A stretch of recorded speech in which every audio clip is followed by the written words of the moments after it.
Hello, everybody. If it's Wednesday, it's Warhammer, and that must mean it's time for another episode of Warhammer Weekly. Joining me, as always, is my co-host Tom. What's up, Tom? How you doing, buddy? Hello, friends. How are you? It's good to see you. Good to see you.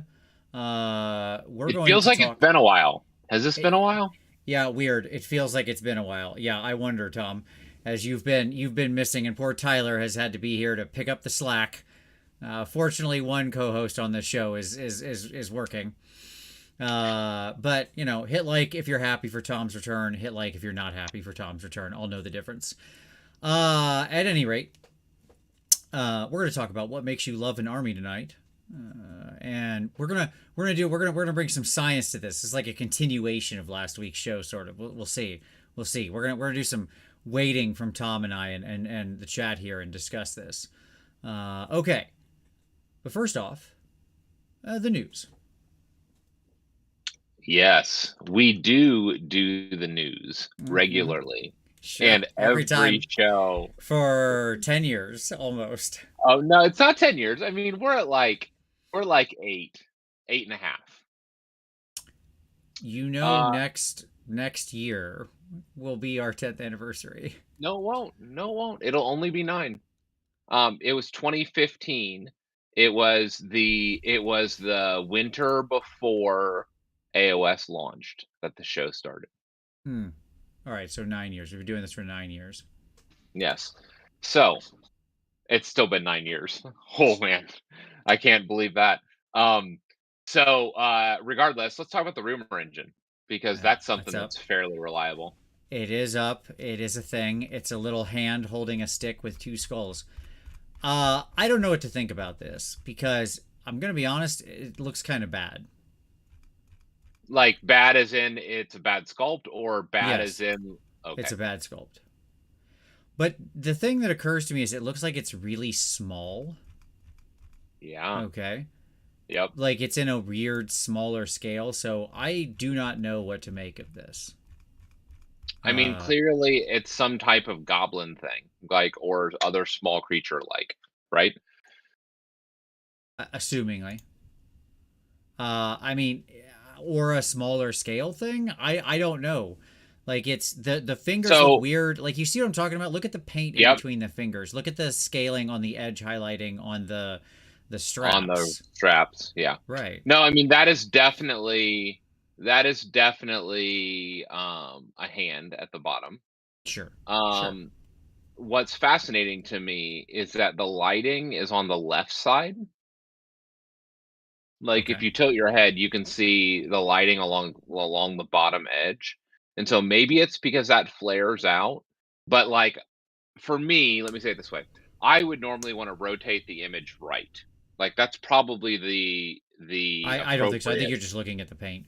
I think it's a model holding a thing like this. It's exactly what it says. It's like exactly what it holding it looks like like. this. Uh huh. I Yep. don't think so. I think the picture's been rotated 90 degrees, and that is Could be. being held out in front of something. Sure. I mean, it could be somebody holding it forward. Yeah, sure. I know what it is. Okay. I'm ready. It is a new release of Flesh Eater Quartz. I. It's not in scale. This totally stumped me because it's too small.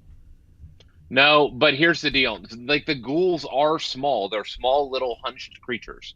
I'm Sure. calling it. This is Flesh Eater Quartz.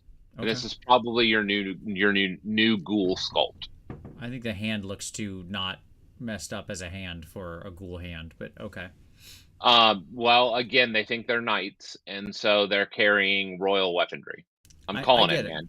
Okay. Yeah, like this is Flesh Eater Quartz.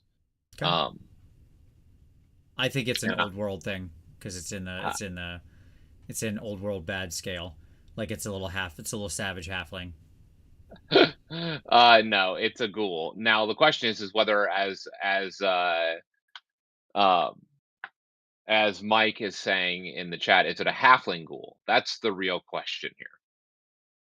We're bringing back with the old world. They're bringing back Dogs of War as well. There we go. I'm back on board all of a sudden, just like that. Okay, It's excellent. amazing. It's amazing how quickly we just came right around.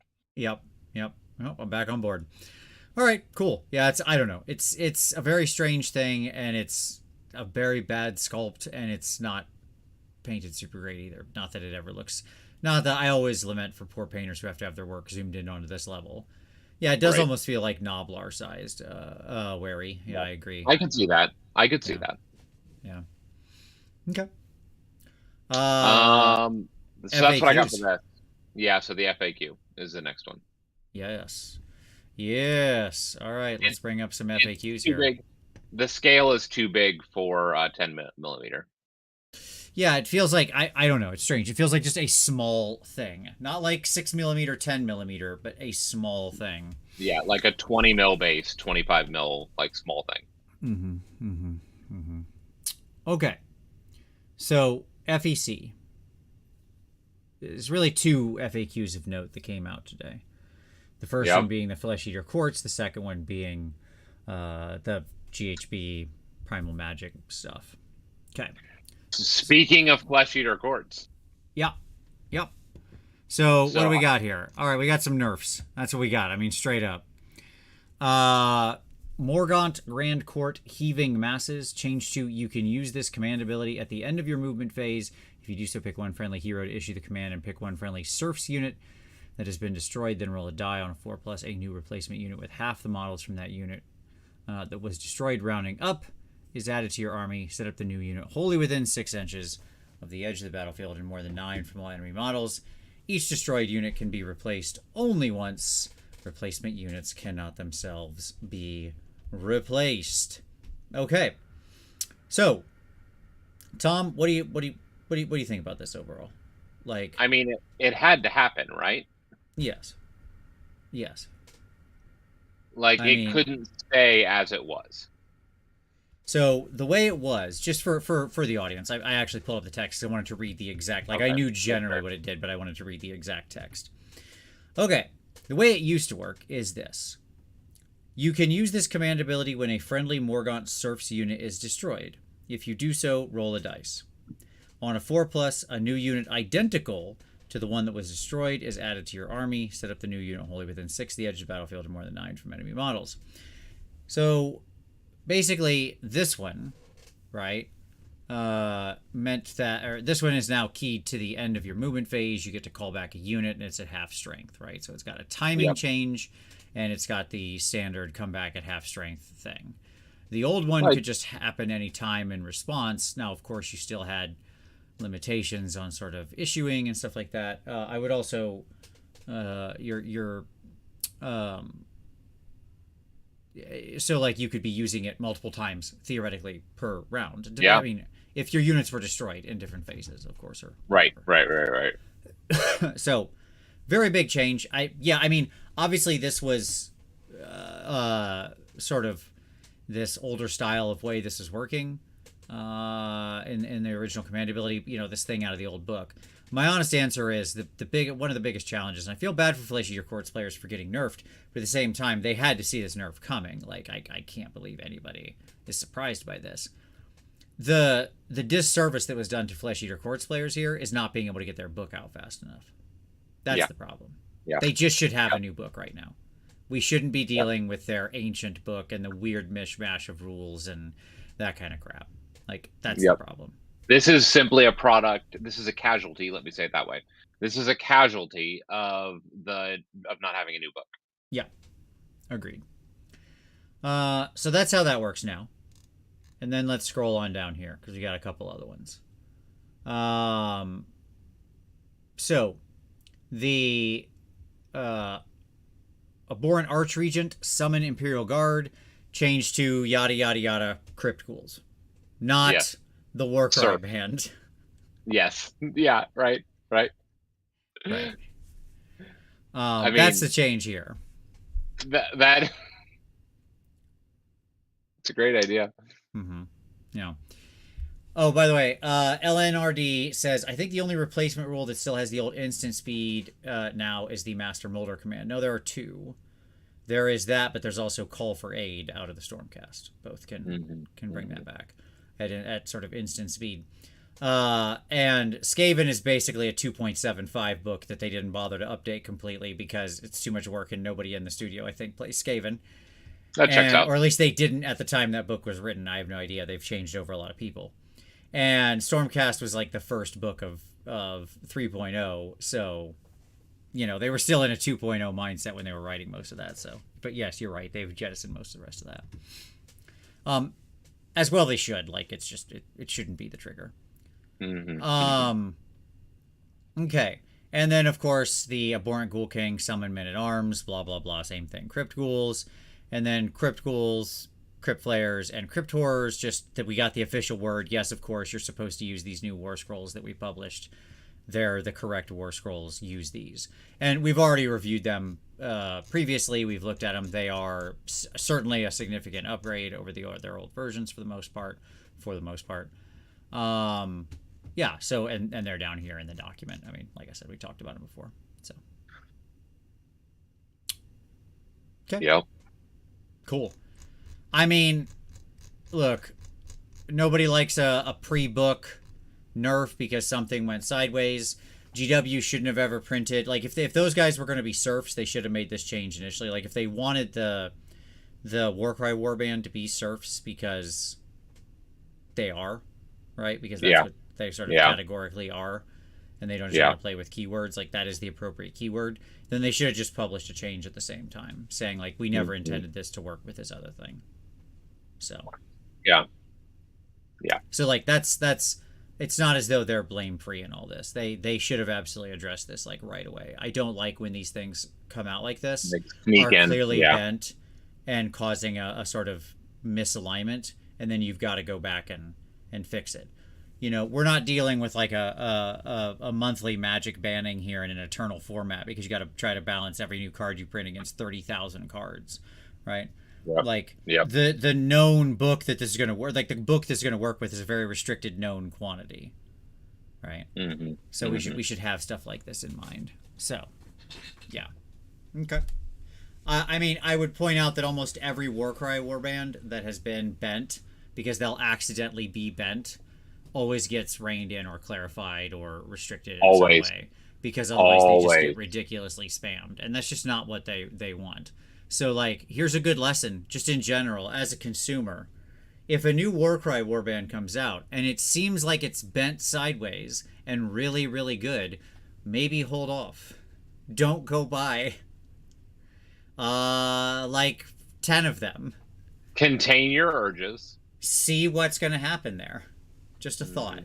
Just a thought. So, there you go. Okay, so that's the... Anything else we want to say on the FEC one? No, I think it's good. Okay. All right. Let's talk about the General's Handbook. Lots of magenta here, Tom. Amazing how that works. Yeah.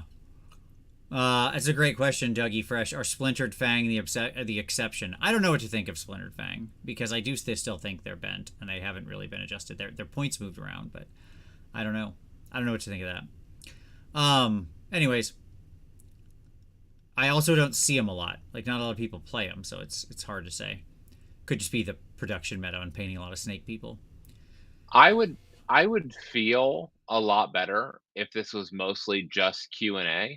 Moving on, and not as much actual errata. Well, what you want to see is less errata and more Q&A. There'll always be questions, and that's fine, right? Because in a game of this sort of complexity, there's just always going to be questions that you have to answer. Because you don't want to write your book in legal text, and so there's going to be gray. And so Q&A is good. I think that what I hope in the coming months and years is that we slowly decrease the amount of errata and sort of necessary changes like that. Carnival Wilson, you can spam Warcry warbands. I thought they were unique. No, they are not. Warcry warbands are just things. They're just units. If you're thinking of Underworld's warbands, those are often unique because they're like a named thing, right? Okay. Yeah. All right. When the players roll to see if they receive primal magic dice at the start of the hero phase, do both players roll their dice at the same time? Yes.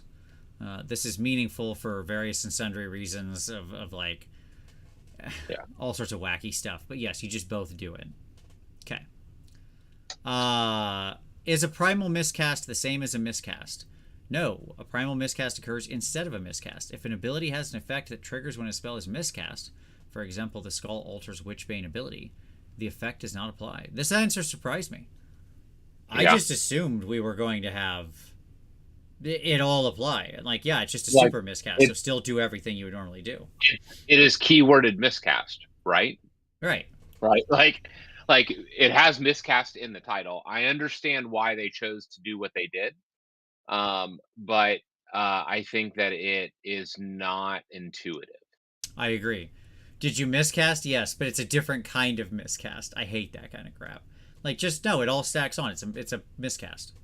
The fact that it I has some extra miscast. effect is fine. It's just all extra Well, effects that get stacked on top. did I miscast? No, it was a primal miscast. Mm-hmm. Yeah, yeah. I mean, it doesn't matter. I don't play with spellcasters in the current season, so none of this matters to me. I haven't taken a wizard in the past couple weeks, and I'm let me tell you what, Tom. Call me McDonald's over here because I'm loving it. Okay, I don't worry about this. These dice are I just unbind dice for me. I am aware. I am aware. It's I am too blessed to be stressed, my dog. It is a nice life. As we Just go into my hero phase, streamlining those turns. Yep. exactly. I'm just like, nope. What am I unbinding of yours? We're good. All right, let's go. Okay. All right. What happens if I use primal magic dice to supplement a casting roll that was made with 3 or more d6s and my roll includes 2 or more 1s and 2 or more 6s? The answer should have been, that's not possible, you cheated. Right? Like, Yeah. that's because you're supposed to roll primal dice one at a time. So I'm trying to picture the situation. You roll your base dice, you have a 1 and a 6, let's say. Right? Right. Okay. Right. You roll one additional die. If it is either a 1 or a 6, either one stops the process. Because Correct. either spell casts immediately on unbindable or you primal miscast. How did we Yes. get to the 4th dice? Yeah. I mean, what this says is, like the actual wording of the FAQ is wrong. It should have said, "Stop, you idiot. Read the rules."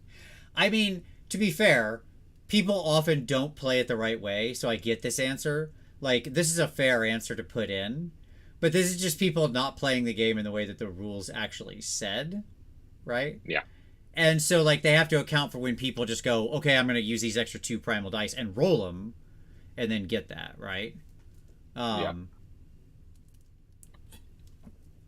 So, and then flaming some pole. people said, what about 3d6 cast? Sure, okay, let's walk through Okay. that example. Yeah. So, that's exactly right. So you roll 3 dice. In Yeah. the original 3, either you have 2 1s or 2 6s. Right. Your Yeah. question is now answered. Well, but you miscast if you rolled it. So here's the situation I can think of. I guess there is a corner case here. Yeah, it's fair. Where you've rolled 2 1s and you have a 6 and you throw another dice and No, throw because another 6. that already miscast and stopped. It would have to be 1 1 and 2 6s. There we go. This would work. Because the spell doesn't automatically fire at that point. Nothing about rolling 2 6s on your base 3d6 matters. Assume you Sure. get to keep all 3 dice. Okay? Sure. Like, it has to be not drop the lowest. If it's anything where it says 3d6 and you drop the lowest, that doesn't count. That's out. So this has to be a 3d6, keep all 3. Then you roll your first primal dice and you get a 1. There we go. Okay. So for the that is the case. There is an actual legit use case where you can get here. Okay. But why are you throwing primal dice at double Because six? you want to make it super high. You want to go because if you roll any die and don't roll the 1, it'll instantly become a primal cast and go off on unbindable. Right. Sure. Yeah. Okay. That's fine. All right. So, at any rate, yes, there is a so. All right, I roll it back. I take back my criticism. There you go. That was a justifiable answer. All right, cool. Can Destiny dice be spent to replace Primal Magic dice? No. Fair. Okay. How do rerolls work with Primal Magic dice? If an ability or effect allows a player to choose whether to reroll a casting roll, such as a friendly Shrine Luminor's Cleansing Rituals ability, the player cannot use Primal Magic dice to supplement that casting roll. I think they left a piece of text out there that says like if they choose the reroll. Because like if you don't use the reroll, you should still be able to use primal magic dice, right? Like you didn't Mm-hmm. reroll. You just can't use it after you reroll. So I think there's a missing Correct. sentence there, or missing. Correct. Sorry, missing Clause. clause. Thank you. Yeah, to qualify it. Right. If an ability or an effect forces a player to reroll a casting roll, such as an enemy's infernal enrapturous, discordance, disruption ability, or all the things that make you reroll successful Yep. casts, the player can still use primal magic dice to supplement that casting roll. That's a weird interaction. Again, non-intuitive. Right. Because if it is forcing a reroll, it's still a reroll. Right. But now we've created some new class of like special rerolls where you're So there allowed are to some modify them. rerolls, correct, which I don't like. I don't Yeah, like it felt accepting like this was in the like unless I'm missing something here in chat, you can correct me if I'm wrong. Thank you for catching our mistake on the last one. But like we're already explaining in the rules that if you reroll the dice, you don't get to use primal magic dice. So it's like, okay, well, if something forces you to reroll, that's unfortunate. It's sad for you. I'm sorry about your luck that suddenly you can't use primal magic dice anymore on it. But isn't that like an advantage for those armies? Isn't that just like a neat thing that they can do? Aren't those Not abilities just anymore. kind of garbage now if they could just primal magic over the top of it? Yep. Like, okay. Uh, I just feel like this answer is completely not within how the rules actually work, and moreover, from a sort of to parse the rules in a legalistic sense, it actually created a new class of rerolls that are somehow separate from existing rerolls called Yeah. forced rerolls. But this is the only time that matters. Right now. Because now you have to ask the question in every other instance where forced rerolls are related, do they follow the normal reroll rules? Right, Because right, what this exactly. says is, no, they don't follow the normal reroll rules and normal exceptions. So the question is, can you reroll a forced reroll? Maybe. Right, well, because Because that wasn't a reroll. that wasn't a reroll, it was a forced reroll. And it's a It's a separate forced reroll. class. So now we've opened the door to like asking this question on For everything else. every instance. Yes. And like Flaming, I get it. It sucks. Like I'm not disagreeing that it's like an NPE moment. But like it's also just the way the rules work. Like yeah, the way the rules work, there's a lot of NPE sometimes. Like Yeah. that's what occurs. I don't know like opening this what I'm saying is yes, that's NPE, but like first of all, the whole primal magic dice system doesn't need to exist, and is I don't like it as a general mechanic. But like the the right answer was just like you wrote the system, so this is what you made your bed. Now you got to go sleep This in it, is this is the design of the system itself. And right? if you don't like that design, you need to not use the mechanics of primal dice as they've been written. And like I get the people saying, but it seems okay to separate this. But what Tom is saying, and what I agree with, is okay. So now we have a new class. It's called forced rerolls. Can I reroll that again? If I have another, if you make me reroll and I have an ability to reroll, can I reroll your reroll? And normally the answer would Because be no. But this is a normally, separate because it's a class, reroll, but this isn't right? a new thing, and that roll is prohibiting normal rerolls, not forced reroll. Right, exactly. So like if Yeah, I have the ability to reroll my spells and you make me reroll, okay, I roll my dice, you make me reroll them, and then I go, okay, I'll use my reroll to reroll my reroll, correct. And you right? can do that because according to the rules, you can't reroll a reroll, but what they force you to do is not a reroll. Right, right. By this ruling. If we extrapolate this, well, if we assume that class applies more broadly, that's not necessarily true. The problem is it doesn't jump to that, right? Yeah. It creates a class that creates a question. That's the Yes. problem. They didn't say, and hence all force rerolls are definitely a separate class, and you can use all your normal reroll abilities on them or modifiers Correct. on them, right? Correct.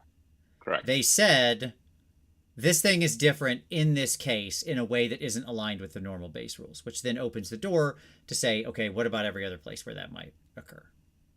So as well, could you replace dice in a forced reroll. Like, I'm thinking about other things that can't normally be done to a rerolled roll. Sure. I mean, it opens the door to all that. So I look forward to the future FAQ answers on this one. That which I am sure are rolling in now as we speak. Okay. People are already scouring War Scrolls to write FAQs questions. Yeah, no, I mean, I get their rationale. I just don't agree with it. Okay. When I pick units to place in reserve using Outflank in the Spring the Trap battle plan, can I pick a friendly unit that has an ability that says it cannot be set up in reserve or set up again, such as Gotrek? No, obviously not. Okay. When I pick units to place in reserve using Outflank in the Spring the Trap battle plan, can I pick a friendly transport vessel that has units embarked? Yes, but you also have to roll enough to pick them, or you can't put them in the thing that's doing that, right? Okay. All right. So, like, otherwise you can't move the ship. It's fine. Like, sure, fine. Yeah, I like, okay, that's completely within... That's intuitive enough. Yeah, that's fine. Like, yes, there's 3 units. You're trying to pull 3 units off the table. The fact that 2 of them happen to be in the boat doesn't change the fact that it's 3 units, right? Yep. Can units that contain 1 or more models that are wizards, for example, Lumineth, Realm Lords, Venari, Aurelian, or Olon, the Sentinels, units be included in the Wizard Finders of Entdor Battalion? No. Okay. It's fine. Like, you can't hunt wizards if you're part wizard. I get it. You're multi-classed. I don't know what to tell you. Yeah, this is what you get for being fighter wizards, I guess. You're still wizard. Yep. Okay. It's a unit that contains 1 or more models that are wizards. For example, a Lumineth, Realm Lords, Venaria, Aurelian Sentinels unit considered to be a wizard if it is picked to be the target of attacks made by an enemy unit in the Wizard Finders of Antor Battalion. Yes, as long as the conditions that make that model a wizard are satisfied. Yada, yada, yada, da, da, da, da. This one surprised me. I would have thought the answer to this was no, but I guess take that, Lumineth. Like, as opposed, or like, in following the logic of the prior answer, yes, they are still wizards. Well, I could see, here's the thing. I actually could see a reason to split this 2 apart here, because at selection, this unit included a thing that was a wizard, right? Yes. At that moment. Yes. And so the unit is not a wizard, right? But it would still not meet the qualifier because the qualifier is negative. Can't contain this thing at all. Yeah. Right? Yep. Whereas then you could say, but then they could have answered no to this one as well, and I would have been like, sure, it's just it's in a weird liminal space, right? Because when you attack the unit, it is not a wizard. The unit but it is now. Is not a wizard, right? But it is now. I understand that. I get it. That's what I'm saying. Their answer surprises me, right? Because going the other way around I would have believed it, because I was like, okay, that's like at list creation when it says you can't contain any of these things. Some member of that unit is one of those things. So like a prohibition is a prohibition, right? 0%. Yes. Of it can be that thing. Whereas this says the whole thing has to be that thing, right? Well, this one says if that one model is a wizard because I understand what the FAQ answer is saying. I'm saying what the battalion says. Correct. What the battalion is looking for is a 1-0 check, right? Correct. Are you a wizard or not? And the answer is, well, no, I'm not a wizard by how you're defining it, right? In that case. But now, interestingly, this is also saying, but it is a wizard when it's being targeted or attacked. Right. Which raises like a whole other set of questions again need to be asked, because this unit is now being considered a wizard for some things. Again, for this one thing. This should have been no and no, right? That's how, like, that's the correct way for consistency. For consistency, it would be no and no. But for them to split this now raises questions for everything else that targets wizards. Yeah. Yeah, I don't know what to do with that. Jonathan Straw says it doesn't have a wizard keyword, just becomes a wizard when the conditions are met. So does this mean you can't play Lumineth in Path to Glory? Not important to you guys, but it does affect that. I mean, my answer would be in Path to Glory, you can do whatever the heck you want. Like, there's no reason you shouldn't still be taking this unit and ignore this. Because, well, no, you just take less models in the unit under what it takes so that you have to get down to wizard. Like below 4, Tom. They're not going to do that. No, I mean, like, just because Path to Glory is not that kind of thing, right? It's not like you're not at a tournament where you're getting judge called, right? Like, obviously, you and your friends can just do the logical thing because it's Path to Glory is meant to be a friendly, sort of format, right? In the same way that like any at-home format like that, you can just choose to ignore dumb rulings, like it's fine. Okay. Yeah, whatever is what I like. That's where I'm at this point. Whatever. Sure. Like, it's just all over the place. Just what Lumineth need. Sure. Hey, there you go. Martin said they are allowed per the Path to Glory FAQ. Hey, I didn't know they existed, but cool. If I use an ability to automatically cast a spell with a set casting roll, this one truly kills me. If I use an ability to cast a spell with a set casting roll, such as the Sonari Cathalar's Deep Thinker's ability, but the set casting roll is below the casting value of that spell, is that spell cast or not? No. The amount of people who argued with me on this one, like, first of all, this is the correct answer. But the amount of people who argued with me, seemingly in good faith, on this one, blew my mind. Okay? So what this is to make this real for those not familiar, basically, the Lumineth Sonari people have the ability to just cast a spell on a 9. Right? Yep. And the exact wording is like, instead of rolling, you can cast the spell is automatically cast on a 9, or something like that, is I think the wording. Okay? Yep. I'm paraphrasing slightly, of course, because, I mean, I don't have every word of every rule memorized. And then you've got Merciless Blizzard, which is a 12. Okay? And people argued with me that, no, I can just cast that thing. I'm only rolling a 9, but I can still cast the thing that says on a 12 because the word said automatically cast. And I'm like, how can you parse this like this? It's replacing the roll very clearly. Yeah. It is replacing the roll and setting your casting roll to 9.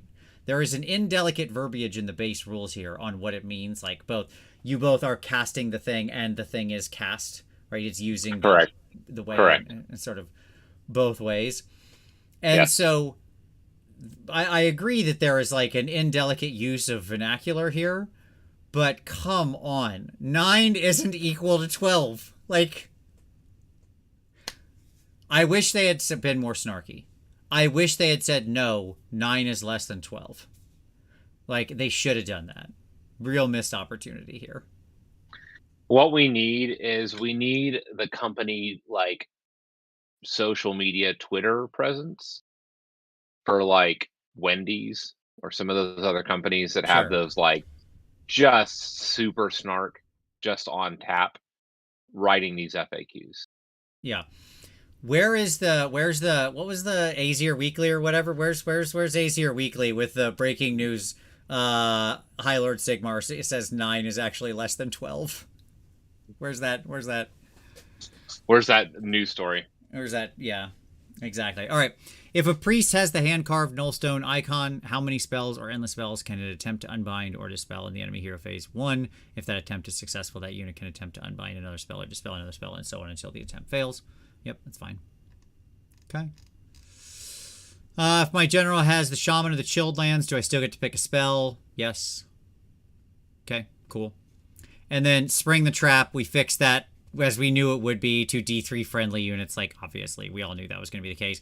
Every TO in the world who was using that was like, yeah, obviously, it's just friendly units. You're not picking up your enemy units and putting them into reserve. Okay. Nah, dog. That's not what's happening here. Right. And then finally, Burning Head. I guess there's 2 more, actually. So, Burning Head, we changed Flaming Skull so that it doesn't, like, attach, because that caused weird interactions with having this extra model, not model there. Yep. So now it's just, like, a token that's on them, effectively. Which is fine. Like, the game wasn't meant to hold some model just following a unit around like that. It caused all sorts of weird placement and movement interactions. So, yeah, no issue. Same effect. It's just, instead of representing it by having the little Burning Head follow them around, you get to just put a token on them, and then you can recast it again in the future. Fun. And then Grand Strategies, Magic Made Manifest, change 2 in the battle ends. You complete this Grand Strategy. if there are 2 or more endless spells on the battlefield that were summoned by friendly wizards, or there is a friendly incarnate on the battlefield that is bonded to a friendly unit, and there are 1 or more endless spells on the battlefield that were summoned by friendly wizards. Okay. It's fine. So, yep. So there you go. All the points changes were just the previous stuff. There wasn't actually much in the way, I think, from what I saw of new points changes. No. And to answer the no, we still don't take play I might disagree with that, Tom. I used some play clause recently. I gotta say, I think I'm coming around on him at 100 points. I really am. I put 2 of them in a list, and I'll tell you what, buddy, they did some work. Because, like, you can, like, now at 100 points, they are interesting. I mean, they can whiff still, of course. So is it worth the gamble? Like, is it worth that gambling dice roll? That's the question. At 100 points, I think I'm a gambler. Yeah, I talked about this recently, actually, on, but at 100 points, yeah, I think I'm a gambler. I'm a gambling man. I mean, it goes to 2s, Ren 2, 2d6 damage if you can target the right unit. Yeah. So that's not bad for it's still 1 shot, but hey, you only get 1 shot. But Eminem still took it. I'm just saying. I was gonna say, do you hear Eminem start rapping whenever you pick up that dice? That's the question. Yeah. So, yeah, I believe you're right, Devin Cortman, is that the Rune Smiter got updated to match the battle scroll. Yeah, I think that was the only actual like points change. Yep. Okay. I don't care about the bonus to Battleshock test because I don't believe Battleshock actually exists in the game. So that's, but yes, it's fine. It's a perfectly fine thing. So for me, it's in Skaven, who are already a gambling army. It's a perfectly fine gambling piece. So there you go. How about in Nurgle? As Keith Rogers asks. No, I don't think so in Nurgle. Just because, like, I don't think it's doing what Nurgle wants. Like, just take more Rotmire Creed if you want ranged power. Maybe, but one can maybe make the argument that it does. It responds to hordes in a way that Nurgle may have problems. I don't think that's Nurgle's problem right now. Okay. Yeah. So there you go. I agree with Reformed Bugman. That's right. I will love you if you hit the like button. It's just that easy. It's just that simple. All right. Cool. So that's the news. Good stuff. One other quick note. This right now, what I'm wearing is this shirt. This is a shirt from Majestic 13 from Adam and I's game.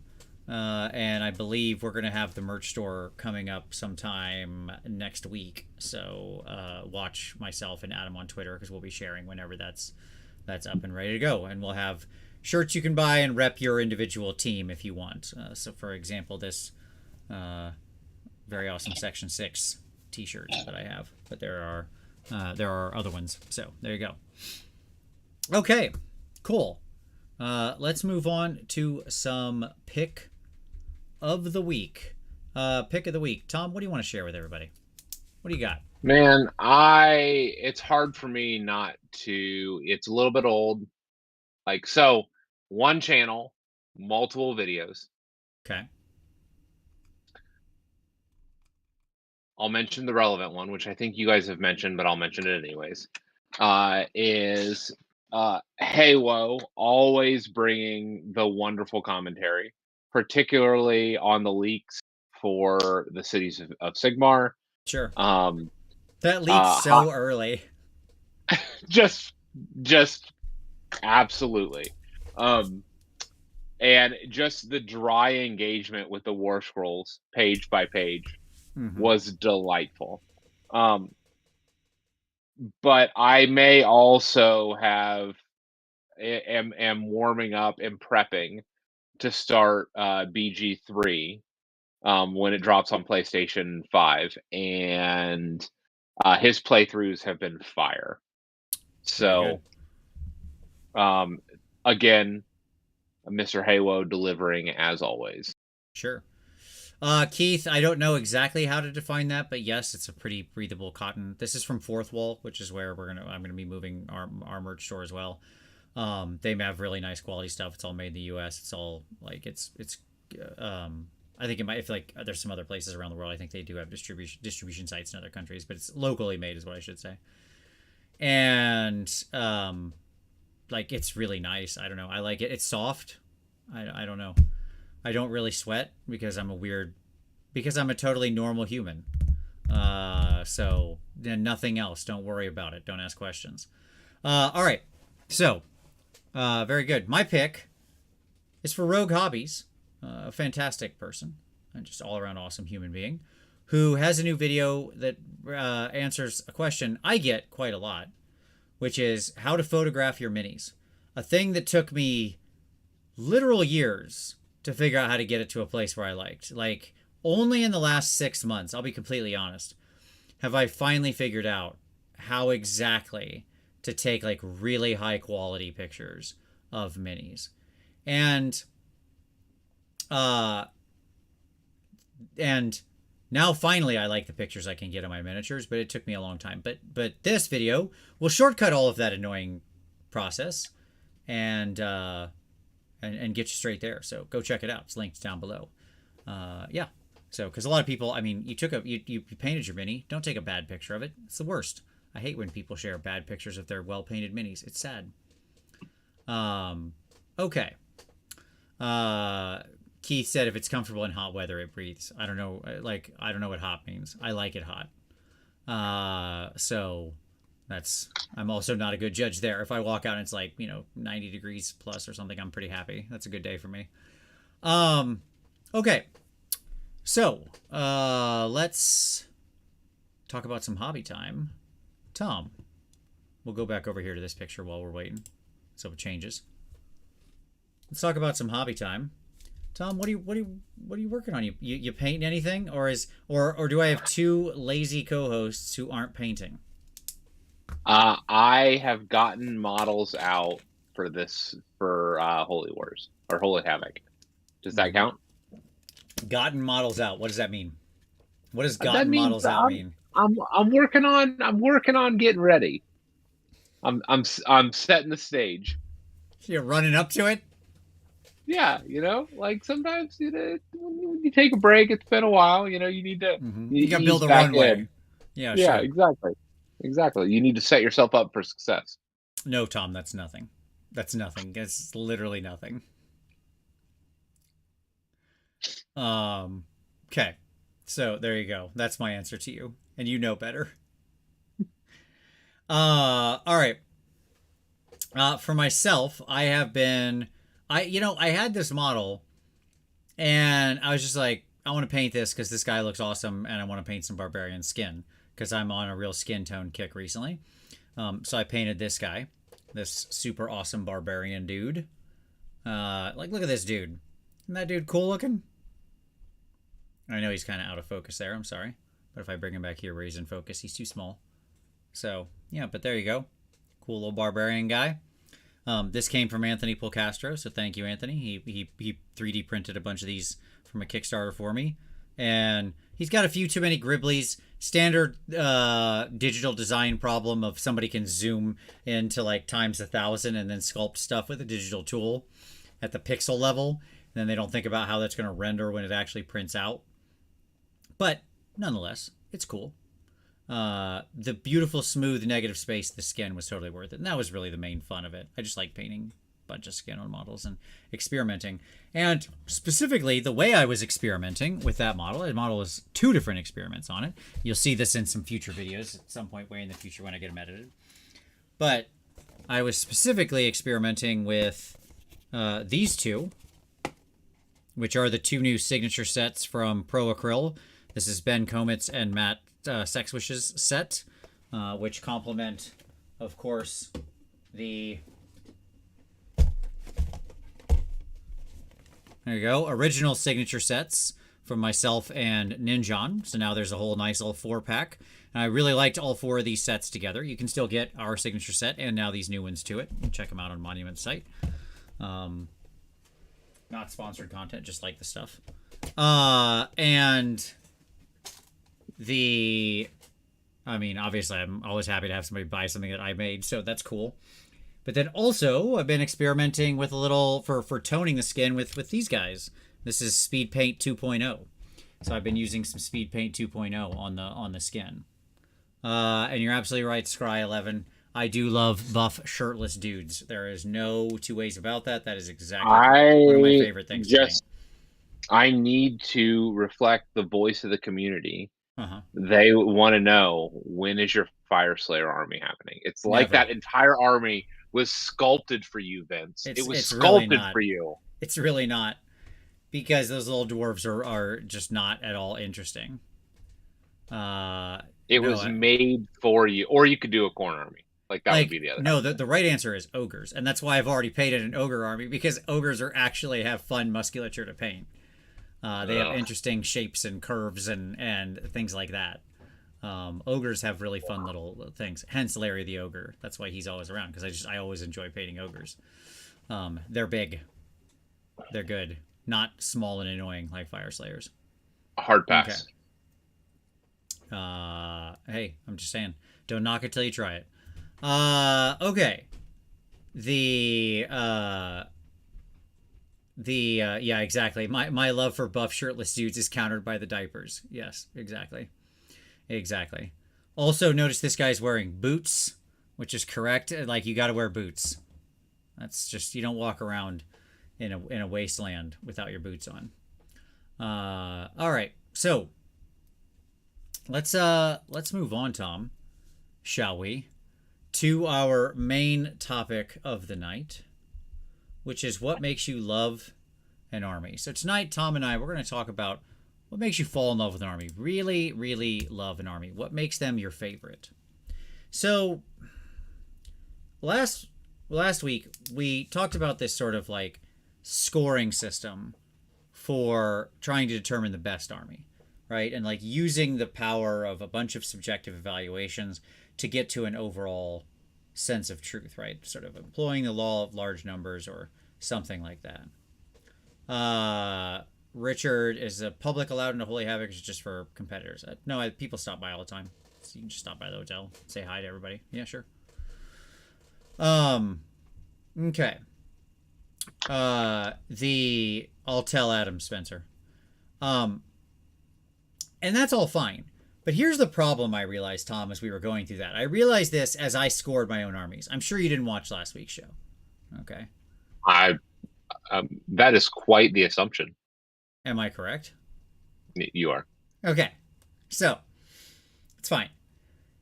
When I did last week's show, my favorite armies did not score the highest when I scored them, right? And like, I stand behind the scoring that I did, because I do think that, like, if put under those circumstances, if being evaluated under a broad spectrum of things, you know, and each category being weighted and such, as it were, that like holistically that army, if taken in a void outside of my tastes, is better, right? It's a better designed book, or because of its availability, or whatever all the stuff it is, right? And but that doesn't actually matter. That's what sort of clear. Like, as I was thinking about that, I was like, yeah, that's all true, but so what? Right? Like, we all know we fall in love with an army, and something about it clicks for us, and it just like, that's it. We're in. We're hooked. This is the thing. Okay? But I think where that happens is completely different for different people and at different times. So I thought it'd be fun for us to talk about it, talk about the different elements that might hook us and how we'd weight them. And then I want to understand how the audience weights them as well. That make sense? Okay. Yeah. So before we get into any of the individual things, before we go even one more slide further, let's just start here. Tom, what are your favorite armies? What are the armies that you fell in love with and you think you always will be? Like, do you have an army that's like, you know, you love it, and even if the rules are crap, you still love it. You might not play it as much, but it's still your army or something like that, right? Like, it might come and go with how often you're putting it on the table, but you would, if somebody asked you, you would say, this is one of my favorite armies, right? You get what I'm saying? Yep. Okay, so what is that for you? What or what are those? Not because it doesn't have to be singular. Yeah. I have multiple. I would say that uh high elves fit that bill for me. Okay. Like original 8th edition high elves, like Warhammer. Well, I shouldn't say 8th edition, but like Warhammer Fantasy is what I mean to say there. High Yep, elves. yep, yep. Okay. And Swift Hawk agents and that whole crew. Like Okay. those were real AOS armies. That was a thing Uh that huh. that did exist for a period. Sure. Um, We're grognarding here, but sure. no, it's fine. You What's your asked, and so favorite I'm class? answering. Halfling. Keep going. I will keep going. Um, I would say that my uh KO slash Fire Slayer army Yep. fits up there. Sure. Yeah, I mean, you've built that force over a long time. It's got lots of conversions, yada, yada, yada. You've played it many, many times. Sure. Yep. I would probably say my Slaves to Darkness Nurgle. Okay.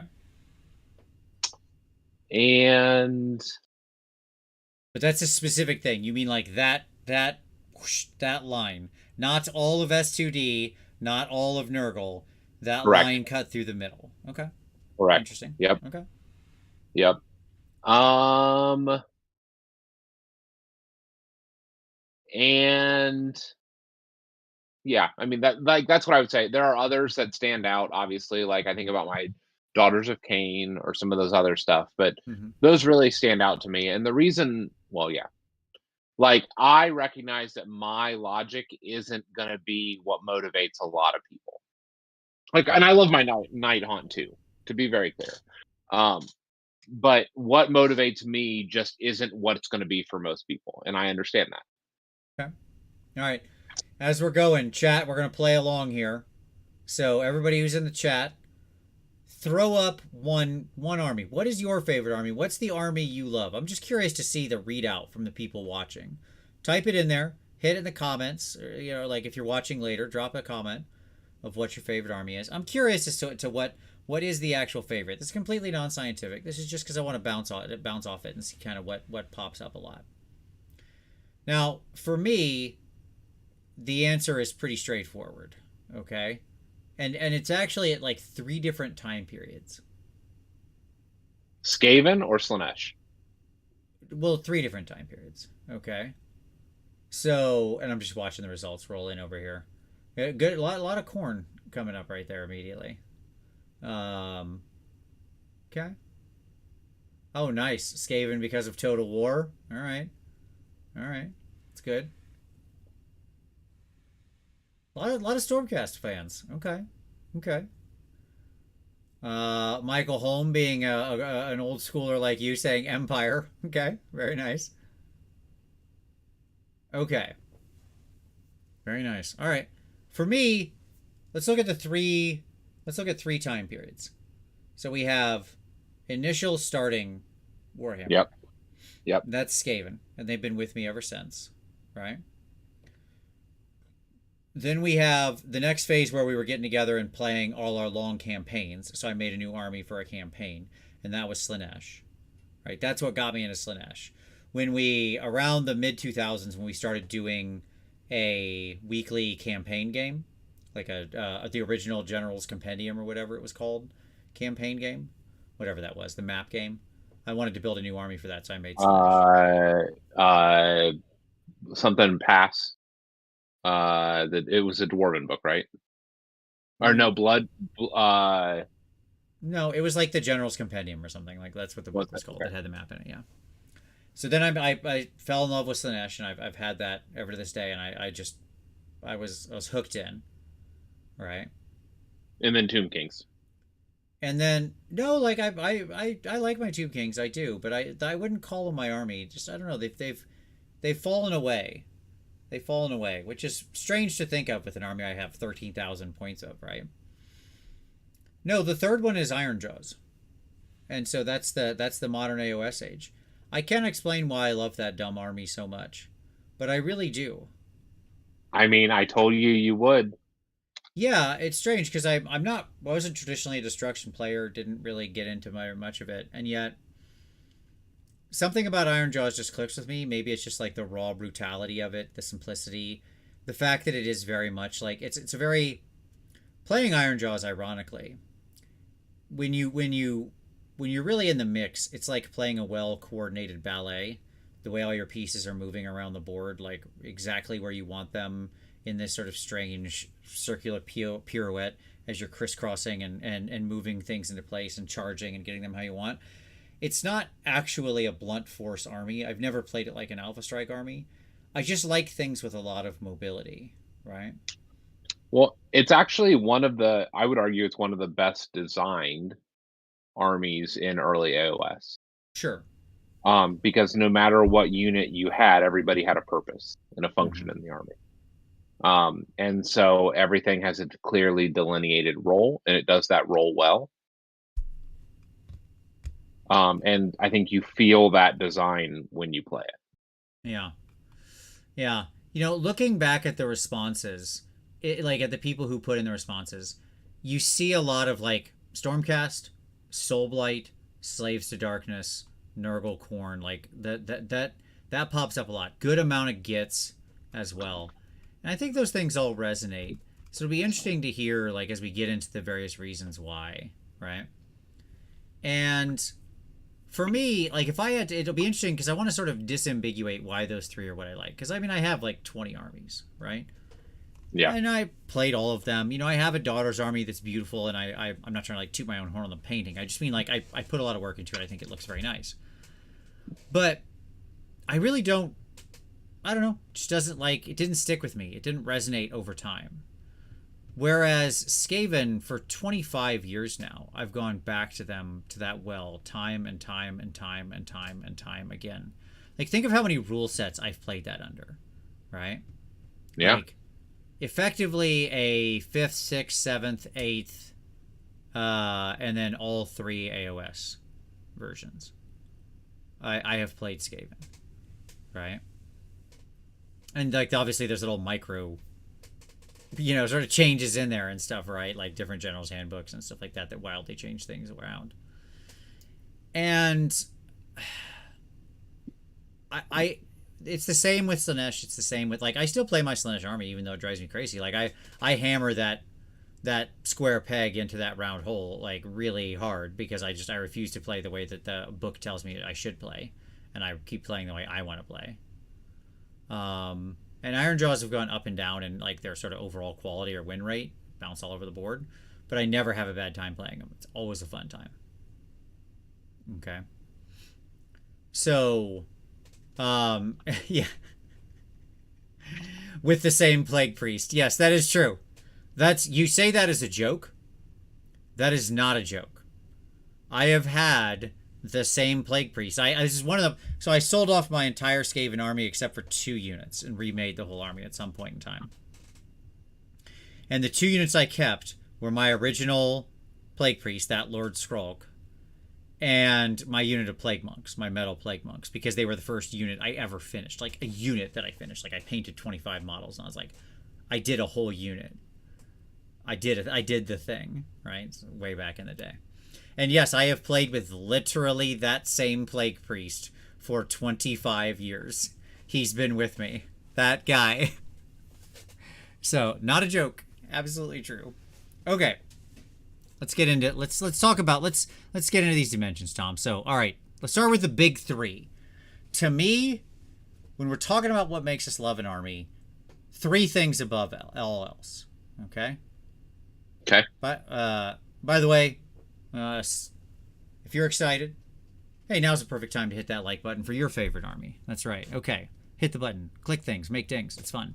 Here we go. Start with number 1. The rules. Okay?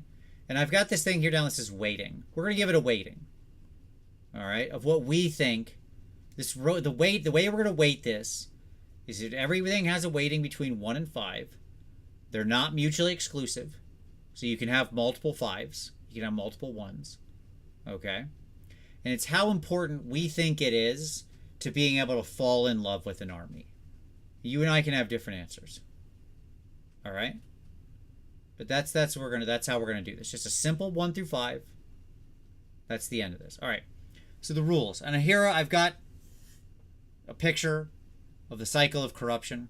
I think one of the coolest written rules, like regardless of what it does, right? Like however good it is. Like we can argue about how good or bad it is, but certainly we must admit it's a cool rule that is very in flavor, right? Like the appreciation profile of this one is very high. Yeah. So, how much do the rules matter to you, Tom, to falling in love with an army? 1.5, maybe. Okay. So 1.5, like low. Low. Okay. Very low weight. I would say Unpack that for me. On a percentage scale, 10%. But I couldn't get that low. And 1 just feels off for some reason on a 1 to 5. I mean, even though that's 20%. Rules just don't matter. They really, really don't. Okay. And I can assure you that this is true for you as well. For me, you're saying, or for the audience? For you. Yeah, sure. It's definitely true for me. Because you've been playing Skaven for 25 years. Right. Yeah. And they've had very different rules for those 25 years. Well, right. I take that back. For about 15 of them, they had the same rules. But you know what I'm saying. Just so we're all clear, 1 is the lowest. Feel free, chat, to put your own weighting in the comments as well in the chat here. 1 is the lowest weighting, 5 is the highest, right? 5 means it weighs a lot on your ability to fall in love with an army. 1 means it has very little weight on your ability. No, at this point, rules come and go. Rules mean very, very little to me. Because and yes, what I'm speaking about here, let me define this just clearly. I mean like the given rules in the battle tome, right? So not the broader themes, not the anything like that. I mean the rules, the allegiance abilities, your book battle tactics, your, whatever, right? Like the points and the war scroll abilities and that, like the crunch at the bottom of it, right? Okay. Yep. That's what we're talking about here. Any time that I've fallen in love with rules, the rules part of the army, my love for that army has evaporated when those rules change. Yeah, sure. Absolutely. Like, no, I love so the hold on, I want to answer the question. No, yeah. Rules isn't playstyle. That's going to be something later we talk about. This is like the printed physical rules, right? Like, and how good or bad or whatever that they are, right? However they align with you. I loved certain aspects of Doc when I started it. And when we started painting, right? This was before we had a book, right? Like, we didn't have a book. Let me remind you, when we started painting Doc, there wasn't a book. Sure. There was an announcement of a book. I understand. I mean, when I started Ironjawz, it was like 1 page in the GHB because that's what we got at that time. Right, but there were war scrolls. There was a Battlestone before there was your GHB rules. Yeah, I understand. I'm just saying the Ironjawz didn't have. When I started collecting Ironjawz, there wasn't a Battletome. There was. Like there was the non-rules battle tome. Yes, you're right. Yeah. There was the one with pictures. Yes, and story. Yeah, it had war scrolls. It had story and war scrolls, but it didn't have like army. It didn't have rules in it. Yes. Yeah. Right. So, but yeah, so like we started painting Doc, and then like I really got into it when rules dropped, and they were just hard, right? Like I loved what they were doing and all that. And then the rules changed, and I was like, nah, I'm not really interested in this anymore. Like, I still like my army, right? And I still like what they are. Sure. But again, whenever I've put rules first, my love for the army ends up waning. Okay. Yeah, and there's some interesting answers here, right? Like the rules are what's like. I'm being very. I'm trying to be clear here, right? It's the literally what's written in that battle tome. Those are the rules, right? The like current allegiance abilities, the battle tactics, what your war scroll says, how much points your stuff cost. That's when you rules. Come to the army for the first time, when you encounter the army for the first time, and you encounter their rules, that's what we're talking about. Yeah. And so, like, the cycle of corruption is a very cool rule, right? It's a rule. It is a rule. And like part of liking rules doesn't just mean how powerful they are, although that's certainly how you could evaluate them. It can also be like, do you fall in love with something like this, like the cycle of corruption, where it's so thematically on point with Nurgle, where the rules align? That can be part of it, right? That's still part of the rules. But as you said, the rules will change, right? And I think that's part of the thing with me. The rules are so ephemeral. This is the challenge. Now, theming and stuff like that isn't. And we'll talk about that later, right? We'll get into play styles and stuff like that. What's a rule versus a mechanic versus a play style? There's no difference between a rule and a mechanic. Rules are mechanics. A play style is something else. That's different. That's a big, broad set of like what the army can do and how it operates on the board and stuff like that in general way. How it interacts with the human being, the skill set, is what a play style is. Like what you can make it do, right? Like you can make it be a castle, you can make it be an alpha strike, or you can make it do these things. It's not usually printed. Nowhere in the Stormcast book, or sorry, let's make this more clear. Nowhere in the Ironjaw's book does it say, you're an alpha strike army. There's no allegiance ability that says, alpha strike. All your units can charge the enemy at the top of 1. You can just do that. Right? That's not a thing. That's not a rule. It's an emergent playstyle that happens out of the fact that you have a lot of speed and you have fasten. It's the incentive structures that have been baked into the you have mighty destroyers, like, so you can choose to play it like that. Okay, that's a playstyle. That's why that's separate, right? Because again, you could play Ironjaws. Like Ironjaws could be an Alpha Strike army. It could be an Alpha Bunker army. We knew different things, right? And some of these armies, like Skaven, could be 50 different playstyles or whatever, right? But those, again, none of those are written down. Those are emergent properties of the thing, right? Okay. And so here's what I'll say. I think, honestly, Tom, I would rate this low, but not as low as you're giving it. Okay? Here's my defense for a 2. Here's why my rating's a 2. I think you should round up to a 2 as well. Because even though rules change, and they do, okay, over time. Okay.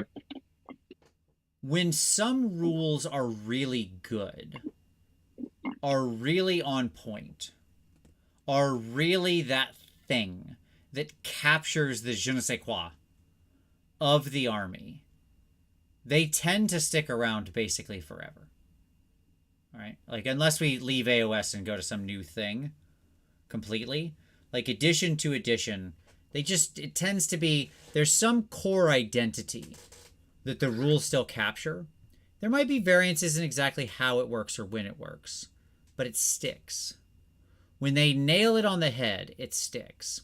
And I think that those things that do nail it on the head, that hit that sort of Vorthos appreciation so perfectly, right?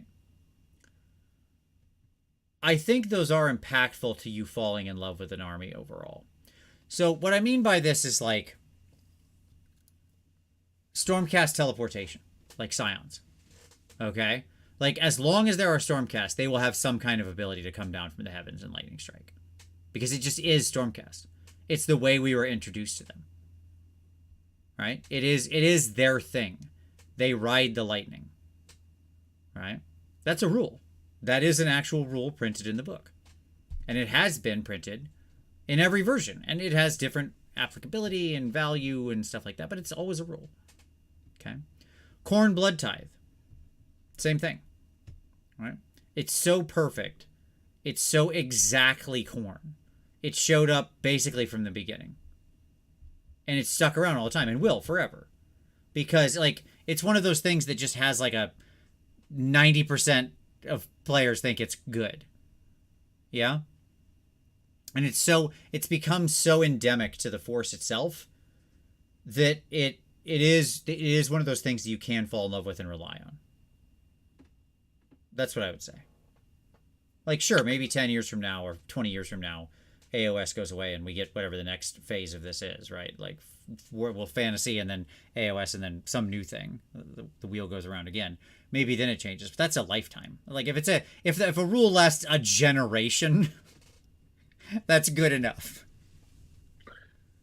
Yeah, I mean, what I would say is this: none of the armies that I fell in love with have there been a core rule that stuck around.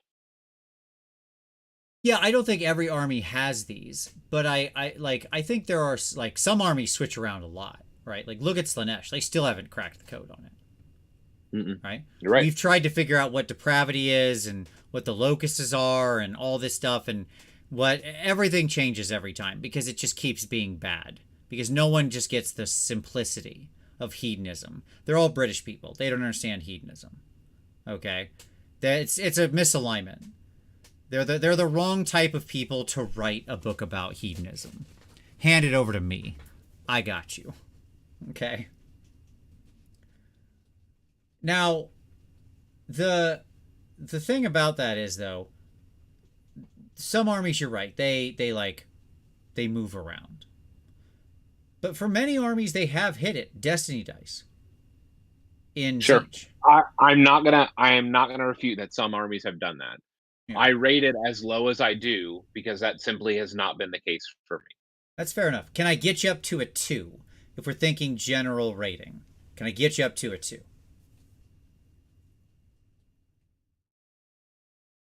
Or you're sticking with 1.5? All right, I'm sticking with 1. The reason why, again, is because this is how I rate them. Right. I understand. Yep. Like I'm not typifying the corporate experience. I'm reflecting on my own experience, and my own experience has been fairly consistent here.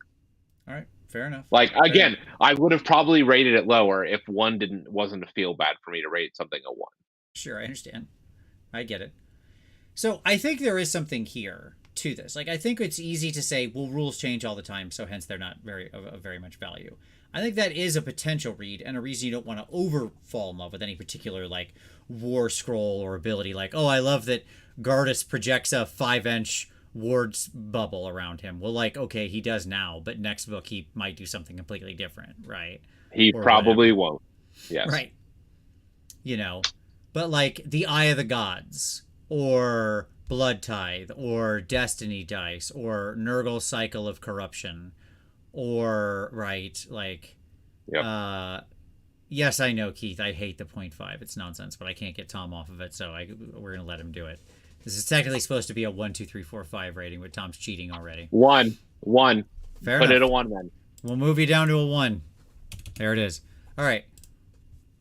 You know, so like, and so I think that is, like, but my point is when those things hit, I think they matter. They don't matter a ton, but I think they matter. Also, Caleb's in the chat. Hey, Caleb. Known Tzeentch aficionado. Caleb answered a 5 on this. Caleb, you're a liar. You're a liar. I'm calling you out. Okay? Here's why I think it's not a 5 for you, Caleb. Because the rules for Tzeentch, other than Destiny Dice, which have stayed very similar, they've bounced around over the history of AOS. So much has changed. Sure, lots of things have changed. You had those agendas, and then you didn't. You know, exactly how you cast and what bonuses you cast with, and how much you care about casting, and all that stuff, and how much can you replenish fate dice. All that's changed. Kairos always being in your army, they changed his rule. He's no longer in. Yeah, Kairos could like set a die, and then he couldn't, and you know, all sorts of stuff, right? And yet, every tournament I go to that I see Caleb at, there he is, piloting Tzeentch. He might have changed the units, right? But Caleb loves Tzeentch. And there's something about that has to be deeper than just the rules, because enough has shifted. That's like a Ship of Theseus problem, right? Every board in that army has been replaced at this point. And like the mast that is Destiny Dice is still true. That's it. They've kept the same mast. Every other board in the hole has been replaced. Yeah. Okay. All right. So I'm just calling But Caleb even out there. but even the degree to which, like, those how those dice apply has changed. Sure. So Sure. Yeah. yes, there are still dice, but the degree to which they change, What you how can they get apply from them to, primary, when you can use them. Yeah, yeah, sure. Sure. all of that has changed. Mm-hmm. Yep. Okay. Uh Fair enough. All right, let's keep going. This is number 1 of the big 3. Yep. Okay. And oh, this is actually interesting. I want to hit on this real quick. Max C. I've seen it in 40k when my friend who plays Death Guard, a 5+ feel no pain, has been a Plague Marine thing since the 90s, and with 10th they lack it, and many longtime players are not liking it. Yeah, I can see that. I can totally see that. Because to me, Tom, and I can give you. Let's move this out of Warhammer for a minute over to another thing we're obsessed with, or that we are regular and we have played for years and years. That's D&D, right? Yep. Yep. Like, if suddenly the wizard didn't like have a spell book that he could like prepare spells from and wasn't a spellcaster or something, or some goofy thing, like if they made his magic totally different, if he wasn't this sort of like Vancian caster with a spell book that he can copy spells into that you find and stuff like that, if that wasn't how he You're worked. saying if you suddenly went to like a mana pool. Yeah, sure, absolutely. You'd be like, well, this isn't a D&D wizard anymore, right? And because, and I'll prove that because that's what happened in 4th edition, for example. And like, it just didn't feel like you were playing the thing. It just didn't. Because there's some amount of rules that are so core to the experience. I want to point out to you, Vince, that you were the one that was done with 4th edition, not me. That the primary wizard I played up to 30th level in 2nd edition was a spell point wizard. So all I'm saying is that I don't necessarily agree that the rules have the same weight for me. Maybe. But like, even a spell point wizard still just took the concept of fantasy and magic and dumped it into points. I played a spell point wizard too at one point. It was fine. Like, it's a thing. Okay. But that is the wizard. Like, the wizard is the thing, right? Like, there is some amount of rules. Fine, the fighter can't use martial weapons. He's a sneaky guy now who relies on ambush. Is that still a fighter? No, it's not. Like, you can mince words with me here about the specific example, but there is a core identity that rules will often form where, like, they can change, their exact application can change, but it's critical. It has to be there, right? Some version of it that has to be recognizable. Otherwise, the thing loses its identity. That's what I submit to you. Okay. We'll see. At least as a general thing people can fall in love with. There's always going to be exceptions. Maybe you're the exception, Tom. I don't know. Okay. And it doesn't surprise me that you played a spell point wizard because they were obviously bent and more powerful, and you were just a little power gamer. You were just a little power gamer who thought you were like the best player in the world when really you were just playing with the best GM in the world who made you feel like the best player in the world. So that's what happened there. At any rate. Okay. Next up in the big 3, the models. I mean, right? This is a war game. This is part of it. Part and parcel of it, actually. Because otherwise we could all just use paper standees. So this has to matter some. Right? So, like, here... I mean, I've got Sigvald the Magnificent as my image up here on this slide. Because, I mean, just look at him. Just look at him, Tom. Look at his magnificence. It's incredible. It's incredible. Well, I see his drip. Mm-hmm. Absolutely. So, the models. And here I mean the actual physical models that the army consists of. Right? I don't think this is like a complicated thing to explain. I think we all get this one. Okay. So, where are you at on this one and why? I'm seeing a lot of high numbers here. A lot of people trying to cheat, going 10 out of 5, 8s. Can we go to 11? This is out of 5. 5 is the highest, 1 is the lowest. We're going to keep this simple, weighting it 1 through 5. 5. Okay. 5. All right. And why? Because the identity of the thing is the thing. Okay. Unpack that for me. Like, I think I get what you're saying, but unpack that for me. We only know what these armies are by what these armies are, right? Okay. And so, Yeah. like, if I talk about Stormcast, Mm-hmm. it's going to invoke a bunch of models, not war scrolls. Yep. Like, if I'm talking about the army, you're visualizing what that army is. You're Mm-hmm. visualizing units from that army. Sure. You're not visualizing numbers and paragraphs. Mm-hmm. So the aesthetics of the thing inherently in a war game are associated with the identity of the thing. Okay. Okay. Um, the medium is the message in that sense, and so you Yeah, can sure. see what the identity of the thing is in the model itself. And so I have started armies purely on the existence of models. Okay. So Scry said, is it models or aesthetic? Models. The physical models. The thing. Because I'm not talking about the art, because that's another thing somebody could push back on what you just said, Tom, and say, like, well, there's also like art, right? There is like a bunch of art that are in these books. And I could look at that and say, like, well, I picture some of the, like, I mean, I'm just going to jump back here real quick. I had this Yep. awesome piece of art of Yndrasta Yep. in this Yep. presentation. And like the Yep. model does not look this cool. This piece of art is 10 times cooler than the actual Yndrasta model, right? Mm-hmm. And like this is what I wanted Yndrasta to be. The Yndrasta we have is the Yndrasta at home, right? It's the Yeah. Yeah. wish.com Yndrasta compared to this. I know Andy Wardle converted his Yndrasta to be more like this, and his is fantastic. Okay. But here's the deal. You will spend 99% of your time, 95% of your time with your army painting it, not Mm-hmm. playing it. Okay. Like, the models themselves are the thing. This is why GW said they are a model company. Their Sure. goal is to become the best model company in the world. Yeah.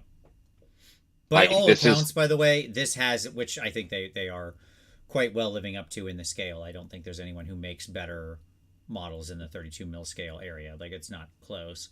right. Um, the the the thing about sort of uh, the models and what they're there, like that their existence as a physical object that you can interact with, right? The fact that you have to paint them, that you have to put them together, that you do stare at them intently while you're playing, right? Yep. I think gives them such an outsized weight. They're the fact that they are It a does. physical thing, right? Yep.